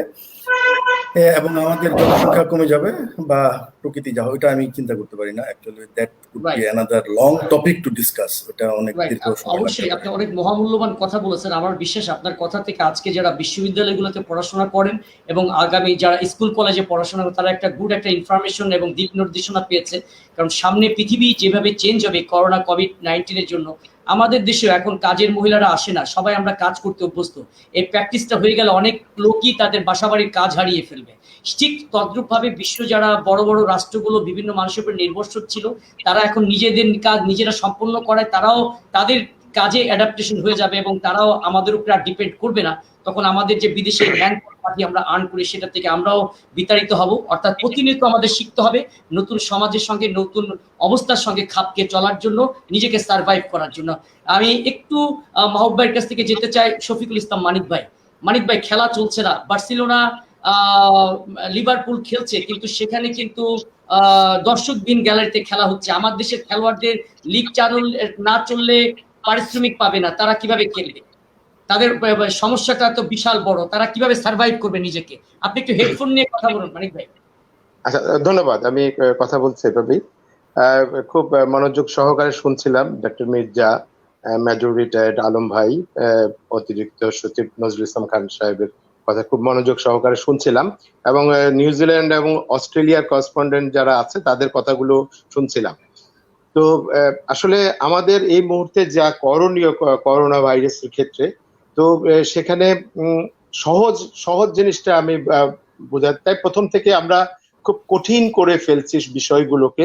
সাধারণ মানুষ তো আমাদের অতিমাত্রায় সাধারণ মানুষ, তারা আসলে অনেক কিছু বুঝতে পারে না, অনেক কিছু সবার সাজেশন গুলো হয়তো সবাই সাজেশন দিচ্ছে।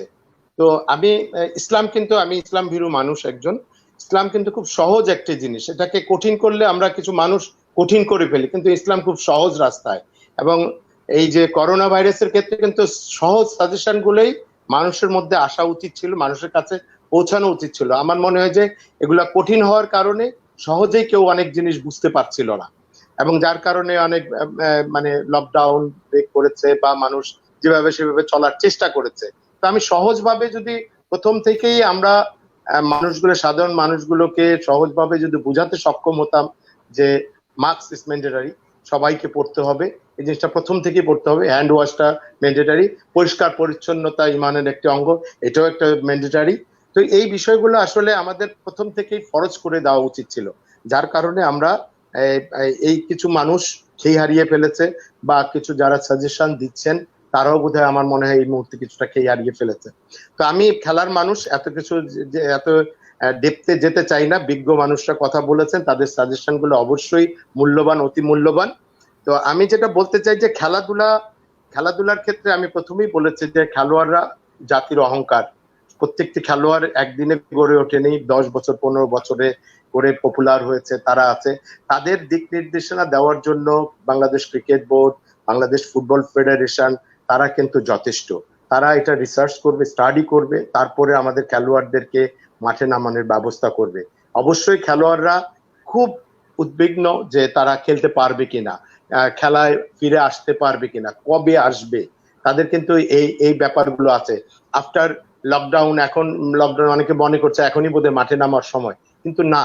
বার্সেলোনা বা লিভারপুল অথবা রিয়াল মাদ্রিদ, এদের মতো অবস্থান কিন্তু আমাদের ক্লাবগুলোর নেই। ক্লাবগুলোর অবস্থান বা অবকাঠামো এই ধরনের নেই। কেউ আমরা গাদাগাদি ভাবে ক্যাম্পগুলো চালাই, প্রত্যেকটা ক্যাম্পে যেয়ে দেখবেন যে একটা রুমে 3জন 4জন করে থাকছে। তো কিভাবে একটা টয়লেট হয়তো 2-3 জন 5 জন 7 জন ব্যবহার করছে। তো এই ক্ষেত্রে খেলোয়াড়দের নিরাপত্তা গুলো কিন্তু খুবই জরুরি। তো এই ক্ষেত্রে শুধু চালু করার ক্ষেত্রে যদি দিয়ে দেয় যে চালু করতে বললাম, কিভাবে করব, এটা একটা স্টাডি হোমওয়ার্ক করা প্রয়োজন। বাংলাদেশ ফুটবল ফেডারেশন অথবা ক্রিকেট কন্ট্রোল বা অন্যান্য গেমস গুলো যেগুলো আছে, তারা যাতে সুন্দরভাবে এগুলো স্টাডি করে আমাদের ক্লাবগুলোর কাছে, খেলোয়াড়ের কাছে পৌঁছায়, তারপরে তাদেরকে মাঠে নিয়ে আসুক সুন্দরভাবে তারা। এবং একটি বিষয় না বললেই নয়, আমরা কিন্তু মাত্র লিগ শুরু করেছি, ক্রিকেটও লিগ শুরু করেছিল, ফুটবলও লিগ শুরু করেছে, 5টা-6টা ম্যাচ শুরু হয়েছে, তারপরে বন্ধ হয়ে গেছে। তো বাই দিস টাইম খেলোয়াড়রা কিন্তু বেকার হয়ে গেছে। এখন খেলোয়াড়দের কন্ট্রাক্ট আছে, এখন ক্লাবগুলো হয়তো মনে করেছে যে যেহেতু লিগ পোস্টপোন করে দিয়েছে, খেলোয়াড়দের কাছে আর খেলোয়াড়দের আর অর্থ দিতে হবে না। কিন্তু একটি খেলোয়াড় যারা খেলেছে একটি বছরের জন্য, যারা চুক্তিবদ্ধ হয়েছে, তারা কিন্তু অনেক প্ল্যান করে রয়েছে, এই টাকাটি পেলে তারা এইভাবে করবে, এইভাবে ভবিষ্যৎ গড়ার জন্য হয়তো কোথাও জমি কিনেছে বা দোকান কিনেছে বা কোথাও ইনভেস্ট করার জন্য কমিটমেন্ট করেছে। তাদের অবস্থাটাও আমার জানা মতো অনেক খেলোয়াড় এরকম আছে, আমার ক্লাবই আছে, অন্যান্য ক্লাবে তো আছেই। তো এই খেলোয়াড়গুলো কি করবে?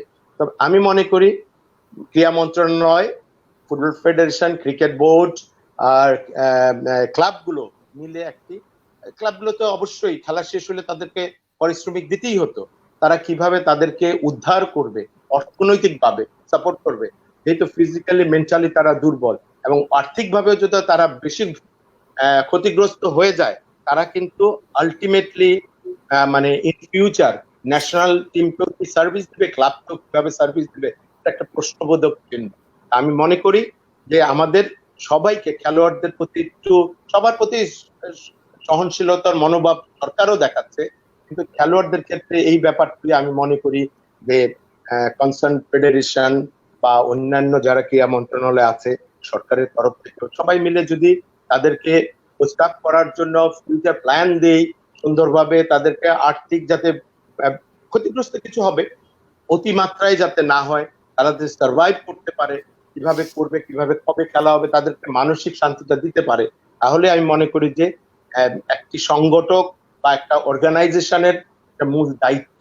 কারণ তারা অর্গানাইজেশন চেয়ারে যখন সে বসে, তখন সবার এই নজরটা সবার দিকে দিতে হয়।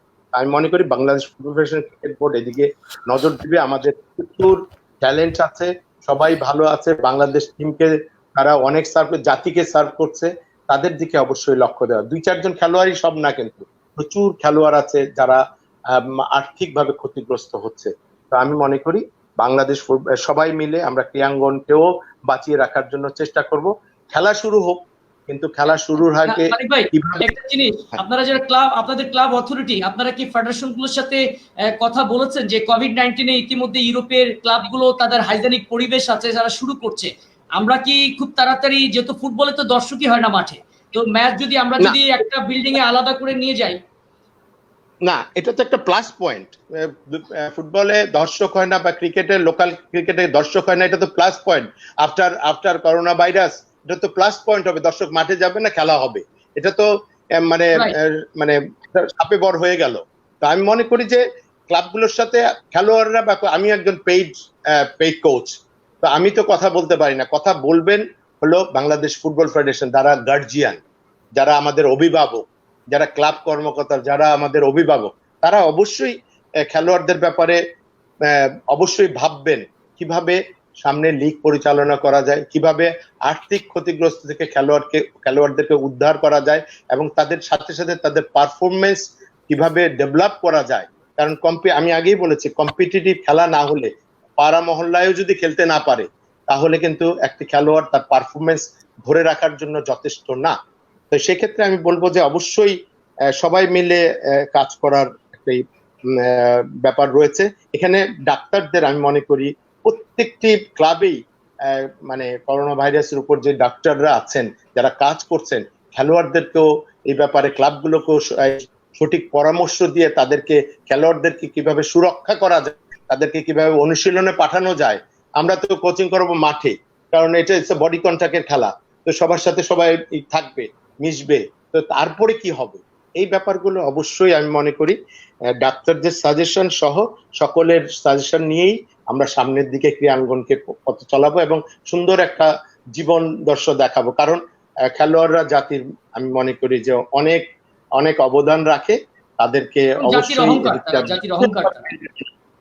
হ্যাঁ, মানিক ভাই আপনাকে ধন্যবাদ, আপনাকে ধন্যবাদ। তারা অবশ্যই জাতির অহংকার, আমরাও চাই তাদের আইসোলেশন বা তাদের বিল্ডিং বা খেলার মাঠটা সেপারেট একটি জায়গায় রাখুক, তাদেরকে কোভিড-19 টেস্ট করা হোক, যদি টেস্টে পজিটিভ না থাকে তাদেরকে আলাদা করে অনুশীলন করানো হোক এবং আলাদা বাসে, একটা নির্দিষ্ট বাস থাকবে, সেই বাসে এসে তারা স্টেডিয়ামে প্রবেশ করবে, সেখানে দর্শকদের খেলা, অত অ্যাটলিস্ট খেলাটা রানিং থাকবে, তাদের পারিশ্রমিক পাবে, তাদের ফ্যামিলির স্টেবিলিটিটা অক্ষুণ্ণ থাকবে এবং এরাই একদিনে লাল সবুজের পতাকার জন্য গৌরব আনবে।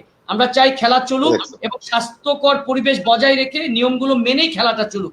আপনার কাছে আবার আসবো, একটু মির্জা মাসরুর আহমেদ, একটু দেরি হয়ে গেল কিন্তু আপনার কাছে আসতে চাই। অনেকগুলো প্রশ্ন দাঁড়িয়ে গেছে আপনার কাছে, যে আমাদের, আমি প্রশ্নগুলো স্ক্রিনে আপনাকে দিচ্ছি, যে আলফাজ ভাই বলছেন যে করোনা এটা একটা কিভাবে করবেন, we are discussion here how to live with corona, how you will win against corona, please discuss, এই কথাটি বলেছেন। এবং আরেকটি জিনিস উনি জানতে চেয়েছেন আলফাজ ভাই, what about vaccine, how soon we might come, please discuss. আমরা ভ্যাকসিনটি আসলে কি অবস্থায় আছে? আপনারা তো অনেক বড় জায়গায় WHO তো আছেন, জানেন এটা রিসার্চ চলছে, ইমপ্লিমেন্ট চলছে, বের করার জন্য কতদিন নাগাদ পেতে পারি? এটা কি আদৌ 2-3 মাসের মধ্যে সব ভ্যাকসিন সাধারণত হয় না? এই বিষয়গুলো যদি আপনি একটু আমাদেরকে ক্লিয়ার করেন, আমরা খুব হেল্পফুল হই আপনার কাছে। ধন্যবাদ সালাউদ্দিন ভাই। আসলে সারা বিশ্বব্যাপী এখন সবাই তাকিয়ে আছে ভ্যাকসিনের দিকে, যে কবে ভ্যাকসিন বেরোবে আর কবে আমাদের বিস্তার হবে। আসলে আপনি জানেন যে আমাদের যে হেলথের ইনভেস্টমেন্ট, হেলথ সেক্টরে বাংলাদেশে ইনভেস্টমেন্ট অনেক কম। শুধু বাংলাদেশেই না, সারা পৃথিবী জুড়েই হেলথ সেক্টর ইনভেস্টমেন্ট অনেক কম হয়েছে। এটা দেয়ার ইজ নো ডাউট। এখন পৃথিবীর প্রত্যেকটা দেশের গভর্নমেন্ট রিয়েলাইজ করেছে এবং করছে যে তাদের আসলে আগে থেকে অনেক সিরিয়াস হওয়া উচিত ছিল।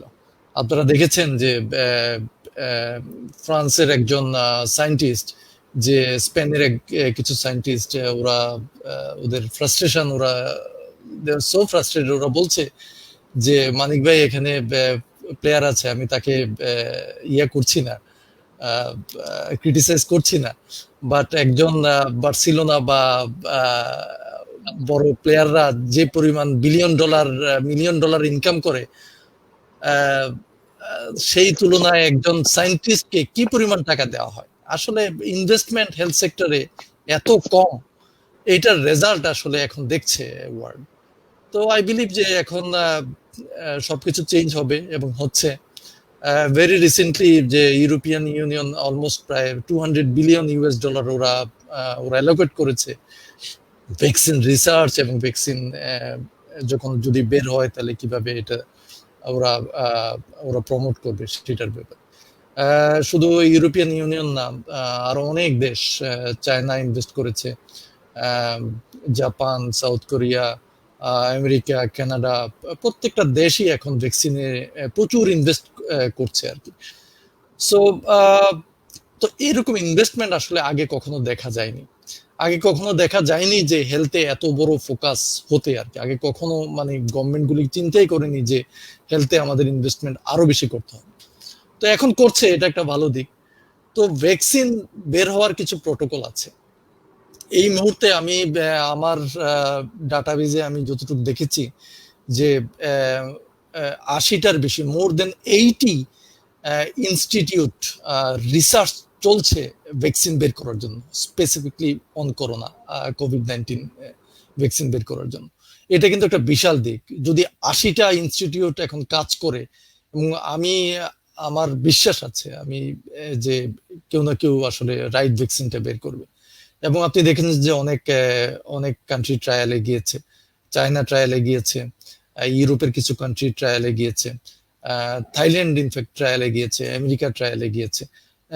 এগুলি ছোট ছোট ট্রায়াল, এবং ভ্যাকসিনের ডেভেলপমেন্ট থেকে শুরু করে বের হওয়া পর্যন্ত অনেকগুলি ট্রায়াল করতে হয়, এবং এই ট্রায়ালগুলির ফেজ আস্তে আস্তে আস্তে আস্তে বাড়াতে হয়। তো আমরা আশাবাদী যে ভ্যাকসিন বের হবে। লেটস সি অ্যাকচুয়ালি কত সময় লাগে।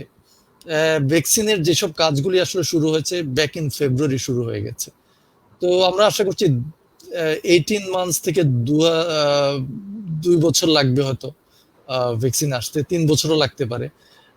কথা হচ্ছে যে ভ্যাকসিনের এফিকেসি, ভ্যাকসিন বের হলেই হয় না, ভ্যাকসিনের এফিকেসিটা দেখতে হয়, যে অর্থাৎ ভ্যাকসিনটা কি পরিমাণ কার্যকরী একটা মানুষের দেহে দেওয়ার পরে। ওটা কোনো ভ্যাকসিনের শতভাগ কাজ করে না,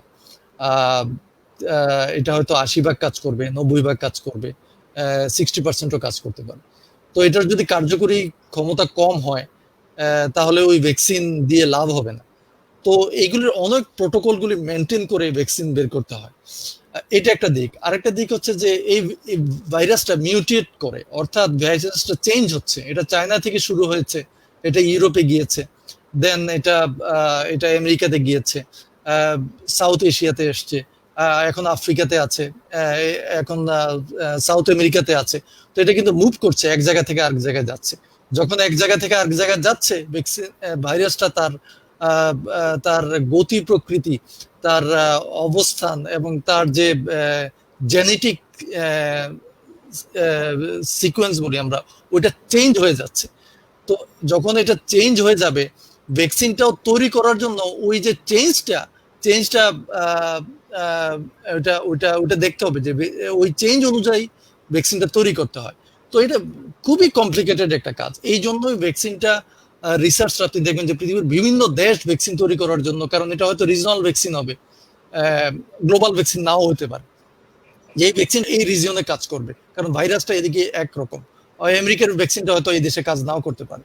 তো আমরা আশা করছি, এটা আমার ব্যক্তিগত আশা, যেভাবে ইনভেস্টমেন্ট করা হয়েছে, এর আগে আমি বলেছি যে এত ইনভেস্টমেন্ট কোনো সেক্টরে করা হয়নি, যেহেতু আসলে গভর্নমেন্ট বিভিন্ন দেশের বুঝতে পেরেছে যে ভ্যাকসিন এবং হেলথে যদি ইনভেস্টমেন্ট না হয়, খরচ আরো বেশি। তো খরচটা এখন হেলথেই বেশি করতে হবে, যাতে আমরা ফিউচার এক্সপেন্ডিচার অন্যান্য ক্ষেত্রে কমাতে পারি। তো আমরা আশা করছি যে ভ্যাকসিন বের হবে, এটা আমার ব্যক্তিগতভাবে আশা। যেভাবে রিসার্চ আমি দেখছি, যেভাবে করছে WHO ইজ মনিটরিং অ্যাকচুয়ালি, যে ভ্যাকসিন গুলি কোথায় কোন স্টেজে আছে। আমরা আশা করছি যে যেই স্টেজে যেই এফিকেসিরই হোক ভ্যাকসিন আমরা হয়তো দেখবো যে 18 থেকে 2 বছরের মধ্যে, ম্যাক্সিমাম 2.5 বছর 3 বছর লাগতে পারে, বাট তার আগেও হতে পারে আর কি। তো এটা আসলে ডিপেন্ডিং অন রিসার্চ এবং এফিকেসি। তো যেহেতু ট্রায়ালগুলি মাত্র শুরু হয়েছে, এবং এই ট্রায়ালগুলি এখন একটু গ্রেটার ওয়াইডার পপুলেশনের মধ্যে যাবে, তো তখন আমরা বুঝতে পারবো যে ওই ভ্যাকসিনের এফিকেসিগুলি কিরকম, এবং এই ট্রায়ালগুলি পৃথিবীর বিভিন্ন স্থানে হতে হবে। তো এটা কমপ্লিকেটেড, আসলে ভেরি কমপ্লিকেটেড ওয়ার্ক। তো এটা চলছে, আমরা আশা করছি, আই এম পেসিমিস্টিক যে ভ্যাকসিন বের হবে ইনশাআল্লাহ। আমরাও আশাবাদী, আপনার মতো আমরাও হোপফুল মানুষ, যে আশাবাদী ভ্যাকসিন বের হবে, মানুষকে সার্ভাইভ করবে করোনা থেকে। আরো যে নতুন সমস্যা মাহবুব ভাই বলেছিলেন, সেগুলো সমস্যার সমাধান করবে। আরেকটা জিনিস জানার আছে আপনার কাছে, যে বাংলাদেশ জানেন যে ঘনবসতি দেশ, 17 কোটি লোকের বসবাস রয়েছে, ডেনসিটি আমরা অনেক বেশি আমাদের দেশের সংক্রামিত হওয়ার হার এবং মৃত্যুর হার কিন্তু বৃদ্ধি, গ্রাফটি উপরের দিকে। এই মুহূর্তে লকডাউন খুলে দেওয়াটা কিভাবে দেখছে WHO? আসলে WHO হিসেবে আমি বলবো না, আমি দেশের একজন মানুষ হিসেবে বলবো। আমি চেষ্টা করি যে ক্লোজলি দেখার জন্য যে দেশের সিচুয়েশনটা কি। বাংলাদেশে এখন পর্যন্ত প্রায় 3 লক্ষ টেস্ট হয়েছে। এই মুহূর্তে আমি আগেও বলেছি যে 12,000 টেস্ট হচ্ছে পার ডে, এবং ওভারঅল যে পজিটিভিটি রেট, অর্থাৎ আমি যদি 100 টেস্ট করি, 15 জন পজিটিভ হচ্ছে। তো এটাকে আমরা বলি পজিটিভিটি রেট। যদি এই পজিটিভিটি রেটটা এখন এই মুহূর্তে ওভারঅল 15%, কিন্তু গত 7 দিনে এই পজিটিভিটি রেট আসলে গত 1 মাস যাবত বাড়ছে, এবং এই পজিটিভিটি রেট গত 2-3 দিনে অলমোস্ট মোর দেন 20% গিয়ে পৌঁছাচ্ছে। তো আমরা যখন দেখি যে পজিটিভিটি রেট কোনো দেশের 10%-এর বেশি, তার মানে বুঝতে হবে যে দেশের যে কোয়ালিটি, ক্যাপাসিটি টেস্টিং ওটা কম, এবং ইনফেকশনটা বাড়ছে আস্তে আস্তে। তো এটা একটা অবশ্যই এটা অ্যালার্মিং একটা জিনিস, যে যখন ইনফেকশন বাড়ছে তখন আমাদেরকে চিন্তা করতে হবে যে আমরা আমাদের মেজারটা কি হবে। তো আই এম শিওর যে বাংলাদেশ গভর্নমেন্ট আসলে দেখেছে যে আসলে আমরা তো, আমার মনে হয় যে মার্চে আমাদের ফার্স্ট কেস আসছে, ফেব্রুয়ারিতে আমরা হয়তো এপ্রিল মেতে আমরা লকডাউনে গিয়েছি। ইনফ্যাক্ট লকডাউনগুলি আসলে ফুল ফ্লেজেড লকডাউন ছিল না।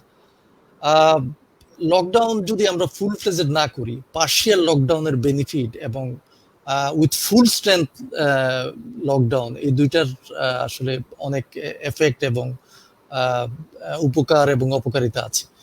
তো যদি পার্শিয়াল লকডাউন হয়, এতে আসলে উপকারিতাটা আসলে কমই পাওয়া যায়, এটা আমার ব্যক্তিগত মতামত। লকডাউন যদি করতেই হয়, আসলে এটা ফুল স্ট্রেংথে লকডাউনটা করা উচিত, দেন এটার বেনিফিটটা আর্লি পাওয়া যায়। আপনি যদি পার্শিয়ালি লকডাউন করেন, কতদিন আপনি কন্টিনিউ করবেন? পার্শিয়ালি লকডাউনে যেটা হয়, আপনি মনে করেন যে আমরা আমার ঘরের কথা বলছি, আমি আমার ঘর লকডাউন করলাম, কিন্তু আমার ঘরে যদি 10 জন লোক থাকে, 2 জন লোক বাইরে গেল, ওইটা হচ্ছে পার্শিয়াল লকডাউন। আর যদি 2 জন লোক বাইরে না গিয়ে 12 জন লোকই ঘরে থাকে, ওটা হচ্ছে ফুল লকডাউন। তো 2 জন লোক যদি বাইরে যায়, ওরা তো ঘরে করোনা ভাইরাস নিয়ে আসতে পারে। তো পার্শিয়াল লকডাউনে আসলে এটার উপকারিতা আসলে কম পাওয়া যায়। কিন্তু আমি শিওর যে বাংলাদেশ সরকার যখন দেখছে যে আসলে ইকোনমিক্যালি এটা সার্ভাইভ করা বাংলাদেশের জন্য is quite difficult at this moment. আমরা তো আসলে উন্নত বিশ্বের মতো দেশ না যে আমরা লকডাউন করলে আমরা নিউজিল্যান্ডের ভাই বলেছেন যে তাদেরকে গভর্নমেন্ট ফুড দিয়েছে, ওদেরকে টাকা দিয়েছে। চায়না আমেরিকাতে ওদেরকে মান্থলি যারা জবলেস হয়েছে তাদেরকে টাকা দিচ্ছে। সালাউদ্দিন ভাই বলেছেন যে তাদের প্লেয়ারদের টাকা নাই। তো এগুলি তো গভর্নমেন্ট এনশিওর করতে পারবে না, এবং এনশিওর করতে যদি না পারে তাহলে গভর্নমেন্টকে ওপেন করতেই হবে। I mean government has done that, এবং there is no other way actually গভর্নমেন্টের পক্ষে। আদারওয়াইজ এটার অন্যান্য অনেক ইম্প্যাক্ট, সোশ্যাল ইম্প্যাক্ট হবে। তো ওইটা অ্যাভয়েড করার জন্য হয়তো গভর্নমেন্ট ওইটা করেছে। কিন্তু আমি আগেও বলেছি যে আমরা এই মুহূর্তে আমাদের কি করা উচিত, দ্যাট ইজ ভেরি ইম্পর্টেন্ট। যে কয়েকটা জিনিস এনশিওর করতে হবে। নাম্বার ওয়ান, যে আমাদের আগেও বলেছি যে আমাদের এল্ডারলি পপুলেশন যাদের বয়স 50-এর বেশি, যাদের বয়স 60-এর বেশি, তাদেরকে প্রোটেক্ট করতে হবে এনি হাউ। যেই বাসায় যদি এল্ডারলি পপুলেশন থাকে তাদের জন্য আমাদের আলাদাভাবে চিন্তা করতে হবে, কারণ ইনফেকশন রেট তাদের মধ্যে অলমোস্ট 70%। তাহলে সরি, ডেথ রেট তাদের মধ্যে 70%। তাহলে আমাদের ফোকাসটা আমাদের দিতে হবে ওই জায়গায়। আমাদের টেস্টিং করার আসলে ওরকম ক্যাপাসিটি নাই। যদি আমাদের টেস্টিং করার ক্যাপাসিটিটা আমাদের ওইভাবে না থাকে, তাহলে আমরা কি করব? আমাদের যে হেলথের যে ইনফ্রাস্ট্রাকচার, ওইটা আসলে ঠিক ওরকম এত ভালো না যে আমি যদি অসুস্থ হয়ে যাই, কখন আমি হেলথ ফেসিলিটিতে যাব। আপনি দেখবেন যে আমি নিজেই যদি আমি অসুস্থ হয়ে, আমি যদি অ্যাসেস করি যে হ্যাঁ আমার হসপিটালে যাওয়ার দরকার, আমার ডাক্তারের কাছে যাওয়ার দরকার, অথবা ডাক্তারের কাছে যাওয়ার দরকার নেই, যদি দরকার নেই, এটা অ্যাভয়েড করাই ভালো। ঠিক আছে? এখন হসপিটালগুলির যে রেডিনেস, আমি যেটা দেখছি যে হসপিটালগুলিতে বাংলাদেশে এখন অনেক ডাক্তারদের যে প্রোটেক্টিভ ইকুইপমেন্ট, যেটাকে আমরা পিপিই বলি, পিপিই আসলে সাফিসিয়েন্টলি দেওয়া হয়নি, অথবা রাইট পিপি দেওয়া হয়নি, অথবা ডাক্তাররা ট্রেন না কিভাবে পিপিই ইউজ করা যায়। তো এখন হসপিটালে যাওয়াও, কেউ যদি হসপিটালে যায়, ওখান থেকে ক্রস ইনফেকশন হতে পারে। তো এখন আমরা সবচেয়ে বেটার হচ্ছে যে আমি যদি অসুস্থ হই, আমি ঘরেই ট্রিটমেন্টটা করবো, আমি ঘরেই আইসোলেশন হব, এবং ঘরেই কোয়ারেন্টাইন থাকবো, এবং আমি চেষ্টা করব যে আমার ঘরের অন্যান্য বাসিন্দা যারা আছে তারা যাতে আমাকে ফুল আইসোলেশন উইদিন ওয়ান রুম, ওইটা চেষ্টা করব। অর্থাৎ আপনার কথা মানে যেটা পরিষ্কার, আমাদের হাসপাতালটাও একেবারে নিরাপদ নয়, সেখানেও ঝুঁকি রয়েছে, সেখানটাও অ্যাভয়েড করাটা আমাদের জন্য সমীচীন। আপনাকে অনেক ধন্যবাদ মির্জা মাশরুর আহমেদ, আপনি অনেক গুরুত্বপূর্ণ তথ্য আমাদেরকে দিয়েছেন। আমি একটু যেতে চাই আমি নজরুল ইসলাম খান স্যারের কাছে। স্যার, আপনি এসিল্যান্ড ছিলেন, ইউনো ছিলেন, ডিসি ছিলেন, বাংলাদেশের প্রান্তিক অঞ্চলে প্রশাসক, অত্যন্ত সার্থক একজন প্রশাসক ছিলেন সরকারের। আপনি একটু বলেন তো, বর্তমান যারা চাকরি করছেন এরা তো ইনাদের জন্য আপনার যে অভিজ্ঞতার আলোকে কোভিড-19 প্রেক্ষাপটে কিভাবে কার্যক্রমটা চালানোর একটা পরামর্শ আপনি দিবেন তাদেরকে? ধন্যবাদ। আসলে পরিস্থিতি তো চেঞ্জ হচ্ছে, টাইম টু টাইম চেঞ্জ হচ্ছে। আমাদের যে সময় যখন আমরা ছিলাম, ম্যাজিস্ট্রেট ছিলাম, ইউনো ছিলাম, ডিসি ছিলাম, একটা প্রেক্ষাপট থাকে, পার্সপেক্টিভটা কেমন থাকে, পার্সপেক্টিভের উপরে নির্ভর করে যে আমি কিভাবে অ্যাকশনটা নিব, এবং সেভাবে একটা মাইন্ডসেট তৈরি করতে হবে, তো এখনের যে অবস্থা আর আগের যে অবস্থা কিন্তু পার্থক্য আছে, অনেক পার্থক্য। এবং এই পার্থক্যটা আছে যে সিচুয়েশনগুলো কিন্তু মাসুর ভাই ভালো সুন্দর করে বললেন, যে আমাদের প্রস্তুতি যে কি ছিল, আমাদের যে মেডিকেল ফেসিলিটি ছিল, আমাদের যে ব্যবস্থাগুলো নিয়েছি সেই ব্যবস্থাগুলো সঠিক সময় ছিল কিনা, প্রপার সময় ছিল কিনা, প্রপার সময় নিয়েছি কিনা, সবগুলো কিন্তু এখানে আছে। তো প্রশাসনে যারা আছে বর্তমানে ভেরি চ্যালেঞ্জিং, এবং এককভাবে করার কিছু নাই। আমি এখানে আমি তাদেরকে এই কথাই বলবো, কারণ সবচেয়ে বড় জিনিস হলো হেলথ সেফটি ফার্স্ট ফর নিজের জন্য। এটা যদি না থাকে, আমি যদি নিজে না বাঁচি, তাহলে আমি আরেকজনকে কিভাবে তার মুখে হাসি ফোটাবো? তো সবচেয়ে বড় হচ্ছে সেফটি ফার্স্ট। এখন স্বাস্থ্যবিধি এবং বিভিন্ন রকমের আমাদের দেশে যতটুকু আছে লিমিটেশন অনেক আছে। এই লিমিটেশনের মধ্যে যে স্বাস্থ্যবিধি যেগুলো আছে, যে সমস্ত কথাবার্তা বলা হয়েছে, সেগুলো তাদেরকে মানতে হবে এবং সেগুলো মেনে এই সব কাজ করতে হবে। সেখানে অনেক লিমিটেশন আছে। এই লিমিটেশন দিয়ে ওভারলুক করার জন্য একটা মরাল কারেজ তো দরকার আছে।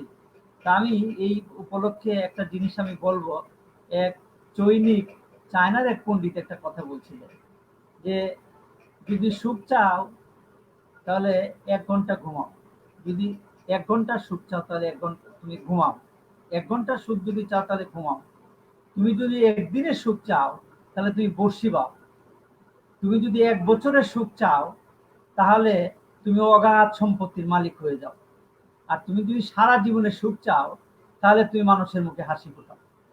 এখন আমাদের যত লিমিটেশনই আছে আমরা চিন্তা করেছি, আমরা আলোচনা করেছি, এখানে আলোচকবৃন্দ যারা আছে খুব সম্মানিত, সুন্দর, অনেক ভালো ভালো কথা বলেছেন। তো প্রশাসনের যারা আছে ভেরি চ্যালেঞ্জিং, প্রত্যেকটা ক্ষেত্রে চ্যালেঞ্জিং। অনেকে আক্রান্ত হয়েছে, এর মধ্যে দেখেন অনেকে রিসার্চ সেক্রেটারি, অনেক লেভেলের লোকজন মারা গিয়েছে। সেদিন আমাদের দুজনের রিসার্চ সেক্রেটারি ভিকটিম হয়েছে। কাজেই এই যে সুখ হাসি ফোটাতে চাই, আমাদের প্রশাসনের কাজটা হচ্ছে হাসি ফোটানো, মানুষের সঙ্গে মানুষের সম্পর্ক স্থাপন করা, মানুষকে সেবা দেওয়া, জনসাধারণকে সেবা দেওয়া এবং জনসাধারণের কাছে যাওয়া, সরকারি সহযোগিতা, সরকারকে সহযোগিতা করা, সাপোর্ট দেওয়া। এবং এটা গভর্নমেন্ট অফিসিয়ালদের একটা বড় দায়িত্ব হচ্ছে গভর্নমেন্টকে সাপোর্ট দেওয়া। যে গভর্নমেন্টে থাকুক না কেন সেই গভর্নমেন্টকে সাপোর্ট দেওয়া, জনসাধারণকে সেবাটা নিশ্চিত করার জন্য তাকে সাপোর্ট দেওয়া। বর্তমানে যারা আছে ইজ ভেরি চ্যালেঞ্জিং, কিন্তু তার মধ্যে আমাদের কাজ করতে হবে, মানুষের মুখে হাসি ফোটাতে হবে। সরকারের যে নির্দেশনা আছে সেই নির্দেশনাগুলো মানতে হবে, স্বাস্থ্য মন্ত্রণালয়ের যে নির্দেশনাগুলো আছে সেই নির্দেশনাগুলো মানতে হবে। স্বাস্থ্য মন্ত্রণালয় কোভিড-19 উপলক্ষে যে সমস্ত কথাবার্তা বলা হয়েছে, বিধিবিধান আছে, সেগুলো মানতে হবে। আমাদের অনেক, আমি জানি অনেক শর্টকামিজ আছে আমাদের, তার মধ্যেও এগুলো মানতে হবে এবং মেনে সাহসিকতার সহিত আবার সেই করোনাকে জয় করতে হবে।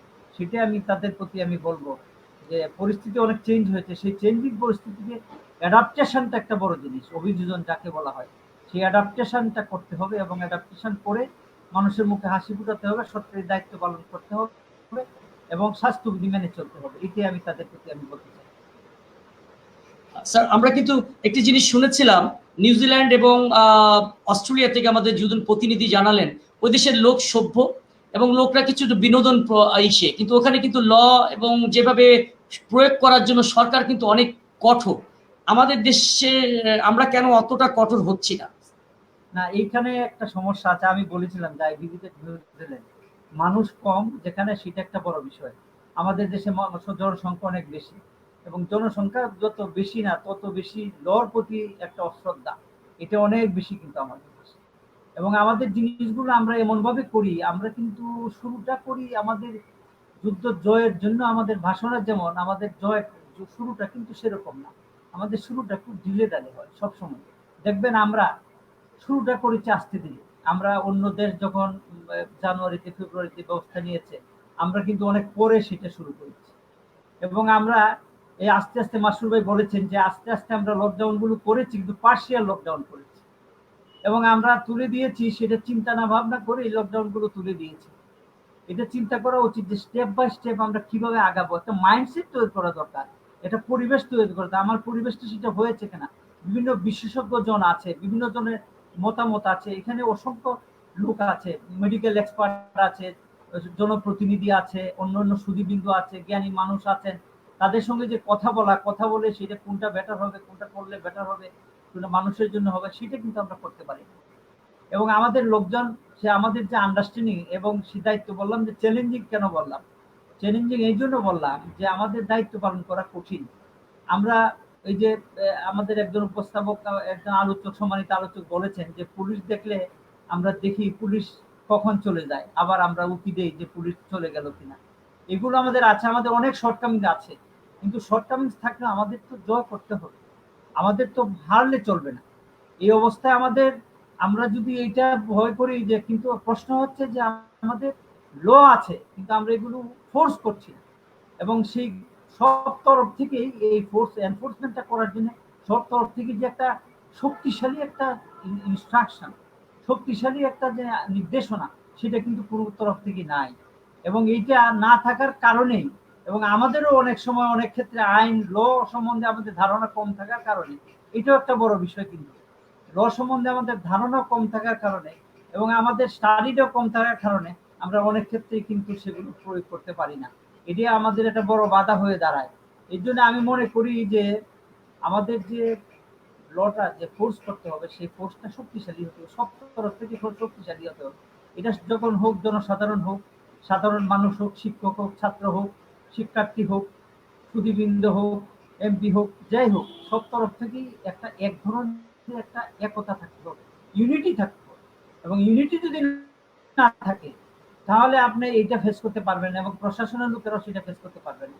এবং ইউনিটি যদি থাকে তাহলে সেটা ফেস করা সম্ভব এবং ল এবং এটা ফোর্স করা সম্ভব, আদারওয়াইজ এটা সম্ভব নয়। কারণ মানুষকে বুঝাইতে হবে, যে দেশে মানুষ অবুঝ সেই মানুষকে বুঝাইতে হবে, তাকে সেভাবে মাইন্ডসেট তৈরি করতে হবে। কারণ আমাদের মাইন্ডসেটের সমস্যা আছে, সেই মাইন্ডসেটটা আমাদের তৈরি করতে হবে। নিউজিল্যান্ডের মতো মাইন্ডসেট আমাদের নাই, আমাদের অকল্যান্ডের মতো মাইন্ডসেট নাই, আমাদের ওয়েলিংটনের মতো মাইন্ডসেট নাই। এখানে তো আমাদের সেই মাইন্ডসেটটা তৈরি করতে হবে। কাজে আমাদের অনেক সমস্যা আছে, সেই সমস্যাগুলো ওভারকাম করার জন্য আমাদের ক্রিয়েটিভিটি একটা দরকার আছে, আমাদের যে সৃজনশীলতা, এটা বড় দরকার আমাদের প্রতিটা ক্ষেত্রে। এবং এটা বলা হচ্ছে, সাইকোলজিতে বলা হচ্ছে যে অবস্থা, সিচুয়েশন আপনাকে ক্রিয়েট করে দেবে।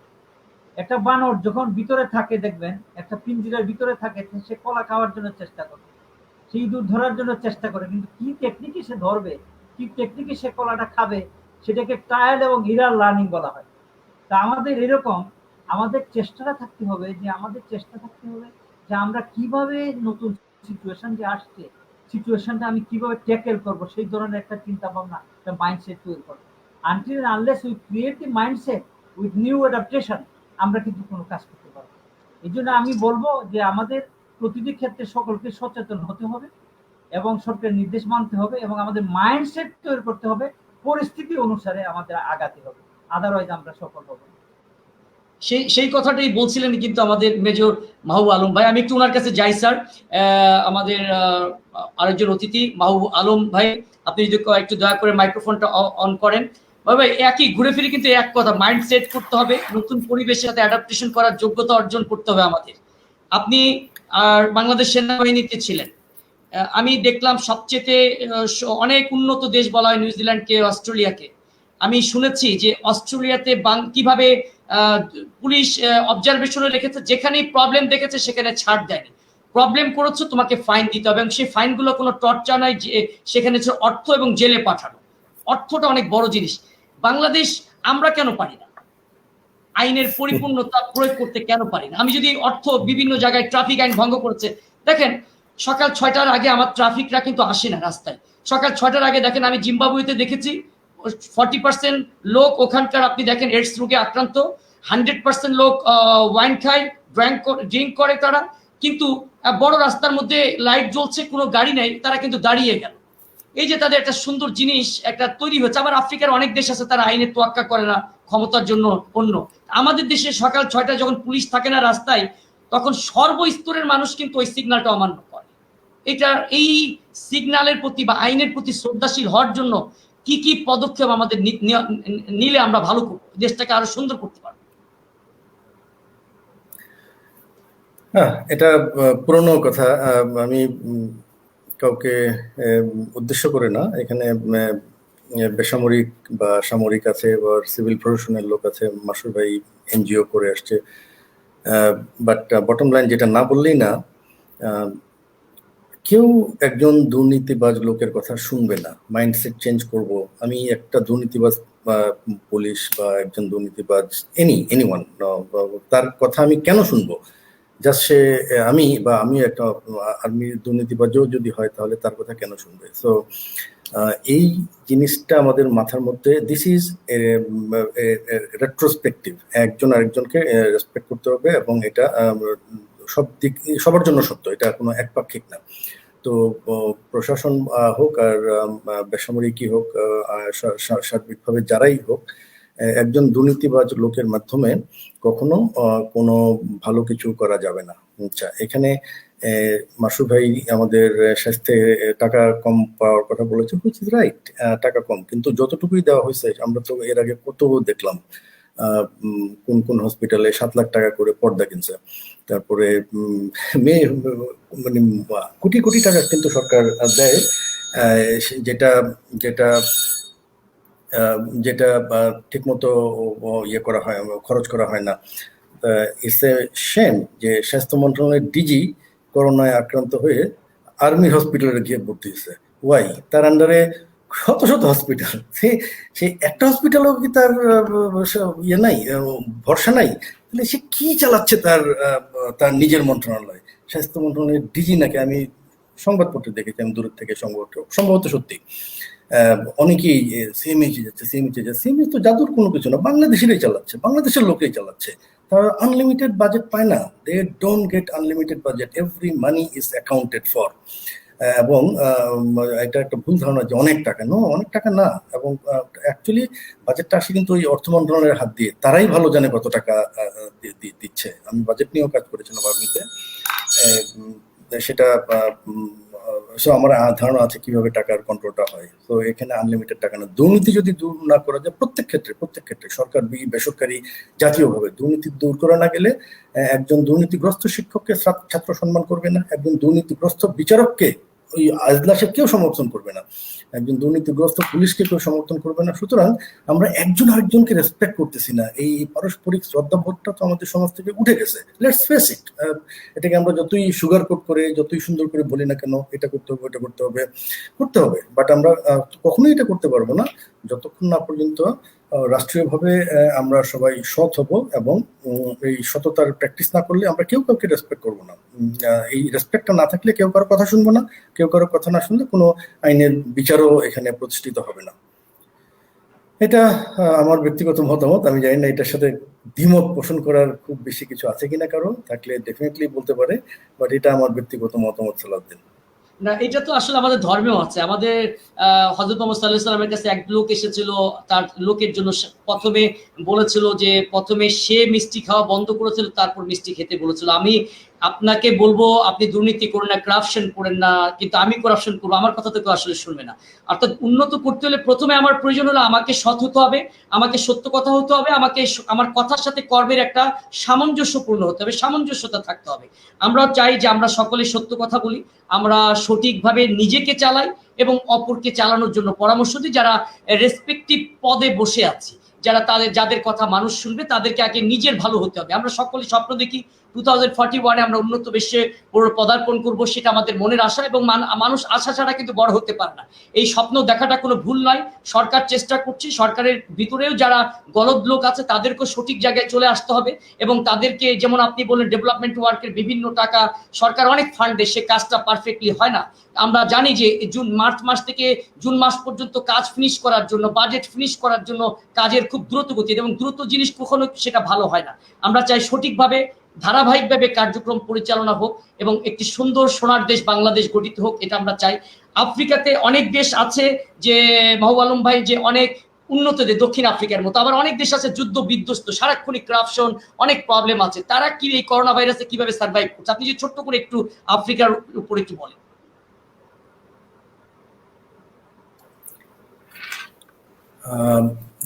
এটা ডাক্তাররা ভালো বলতে পারবে, but the trend that I see in Africa, এখানে সংক্রমণ এবং মৃত্যুর হার দুটাই কিন্তু তুলনামূলকভাবে আমার কাছে কম মনে হয়। ডেফিনেটলি মৃত্যুর হার আমার কাছে কম মনে হয়। তারা যদিও আমাদের দেশের মতোই তথ্য লুকানোর একটা টেন্ডেন্সি তাদেরও আছে, তারপরেও যতই তথ্য লুকাক, ইভেন বাংলাদেশে, আমি তো মনে করি যে ইউরোপ বা আমেরিকার মতো আমাদের সংক্রমণ, যাই হোক, সংক্রমণ যদি 100% হয়, লোকজন যদি মারা না যায়, that is good news for what ever the reason. আমি জানি না, এটার উপরে গবেষণা হবে হয়তো, বাট আমাদের আফ্রিকা এবং এশিয়াতে আমি যেটা দেখেছি যে মৃত্যুর হার তুলনামূলকভাবে, মানে যত লোক সংক্রমিত হয়েছে, এখন এই স্ট্যাটিস্টিক্স নিয়ে লোকজন অনেকভাবে প্লে করে।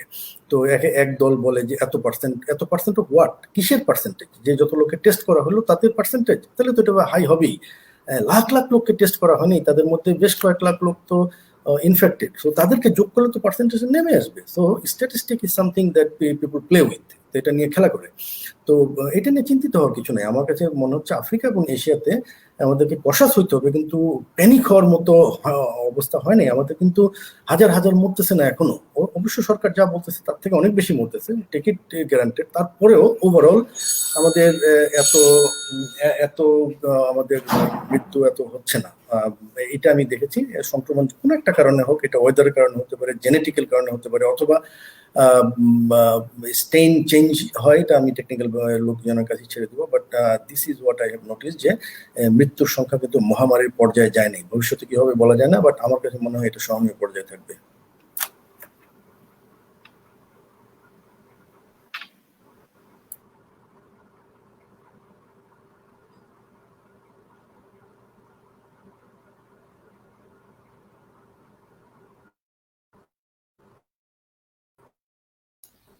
সালাউদ্দিন ভাই, আপনার কথা আসছে না।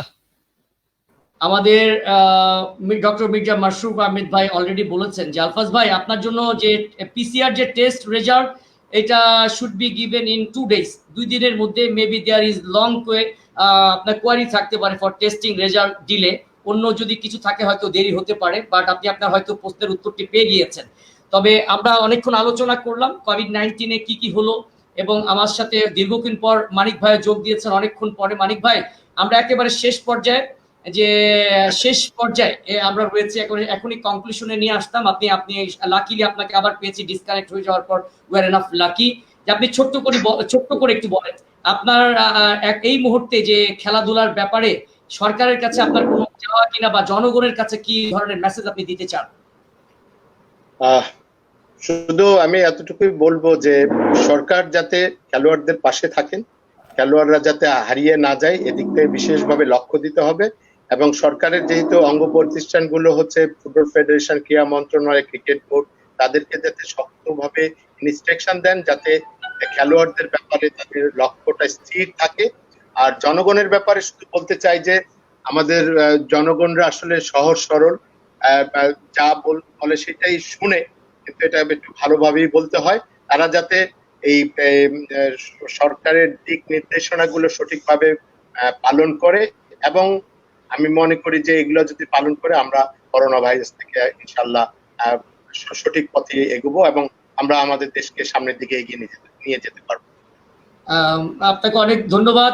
আমাদের অতিথি হিসেবে যারা ছিলেন আজকে মেজর মাহবুব আলম, যিনি safety and security adviser Somalia জাতিসংঘ থেকে আমাদের সোমালিয়া থেকে যোগ দিয়েছেন, জাতিসংঘতে রয়েছেন। আমাদের WHO অত্যন্ত প্রমিনেন্ট ডক্টর মির্জা মাশরুফ আহমেদ আমাদের সাথে ছিলেন। সুপ্রিয় দর্শক, আমাদের দেশের বরেণ্য ফুটবল কোচ, বরেণ্য ফুটবল প্লেয়ার শফিকুল ইসলাম মানিক ছিলেন, এবং আমাদের দেশের অত্যন্ত অভিজ্ঞ একজন প্রশাসনের কর্মকর্তা অবসরপ্রাপ্ত বাবদ নজরুল ইসলাম খান, যিনি অতিরিক্ত সচিব পদে দায়িত্ব পালন করছেন, তিনিও ছিলেন। মহামূল্যবান কথা শুনেন করোনা ভাইরাসের নিয়ে, এবং আপনাদেরকে অনেক ধন্যবাদ আমাদের সঙ্গে আপনাদের মহামূল্যবান সময় ব্যয় করে আমাদের বাংলাদেশের মানুষের জন্য এই করোনা ভাইরাস কি করতে হবে, পরবর্তীতে কি করতে হবে, সেই ধরনের মেসেজ দেওয়ার জন্য আপনাদের অনেক ধন্যবাদ। আমরা সুপ্রিয় দর্শক, আপনারা দেখলেন যে আমাদের মনোবল বৃদ্ধি করতে হবে এবং দেশকে উন্নত নেওয়ার জন্য প্যানিক নেওয়া যাবে না। আমাদেরকে ধৈর্যশীল হতে হবে, শক্ত মানসিকতা সম্পন্ন মানুষ হতে হবে, এবং দেশকে উন্নতির জন্য যেটি প্রয়োজন আমাদের করাপশন থেকে বন্ধ করতে হবে। আগে নিজের পরিবারের করাপশন বন্ধ করি, সমাজের করাপশন বন্ধ হবে, এরপর কিন্তু জাতির করাপশন বন্ধ হবে। আরেকটি মেসেজ দিয়েছেন, আমরা যারা জাতির বড় বড় পদে রয়েছি, আমরা যারা জাতিকে উপদেশ দিই, আল্লাহর রহমতে মেহেরবানিতে আমরা যেন নিজেরা সঠিক পথে চলি। কারণ আমি যদি নিজের সঠিক পথে না চলি, আমার মেসেজ কেউ গ্রহণ করবে না। এবং আমি যেন সঠিক পথে চলি, দুর্নীতি মুক্ত থাকি, এবং আমরা যেন একটি দুর্নীতি মুক্ত, ক্ষুধামুক্ত বাংলাদেশ গড়তে পারি। যে স্বপ্ন সরকার প্রধান দেখছেন, আমরা যেন সেই স্বপ্ন দেখাতে বা বাস্তবায়নে সহায়তা করতে পারি। আপনারা সকলে সুখী সমৃদ্ধ বাংলাদেশ গড়ার জন্য আপনারা সকলে নিজের অবস্থান থেকে অবদান রাখবেন, এই প্রত্যাশা করে আপনাদের সুস্বাস্থ্য কামনা করে আজকের অনুষ্ঠান এখানে শেষ করছি। আপনাদের যারা দর্শক আমাদের সাথে ছিলেন, আপনাদের ধন্যবাদ। যে সকল অত্যন্ত গুণী অতিথিবৃন্দ আমাদেরকে আপনাদের মহামূল্যবান সময় ব্যয় করে আমাদেরকে আজকে সময় দিয়েছেন, আপনাদেরকে ধন্যবাদ। খোদা হাফেজ, শুভরাত্রি। ধন্যবাদ।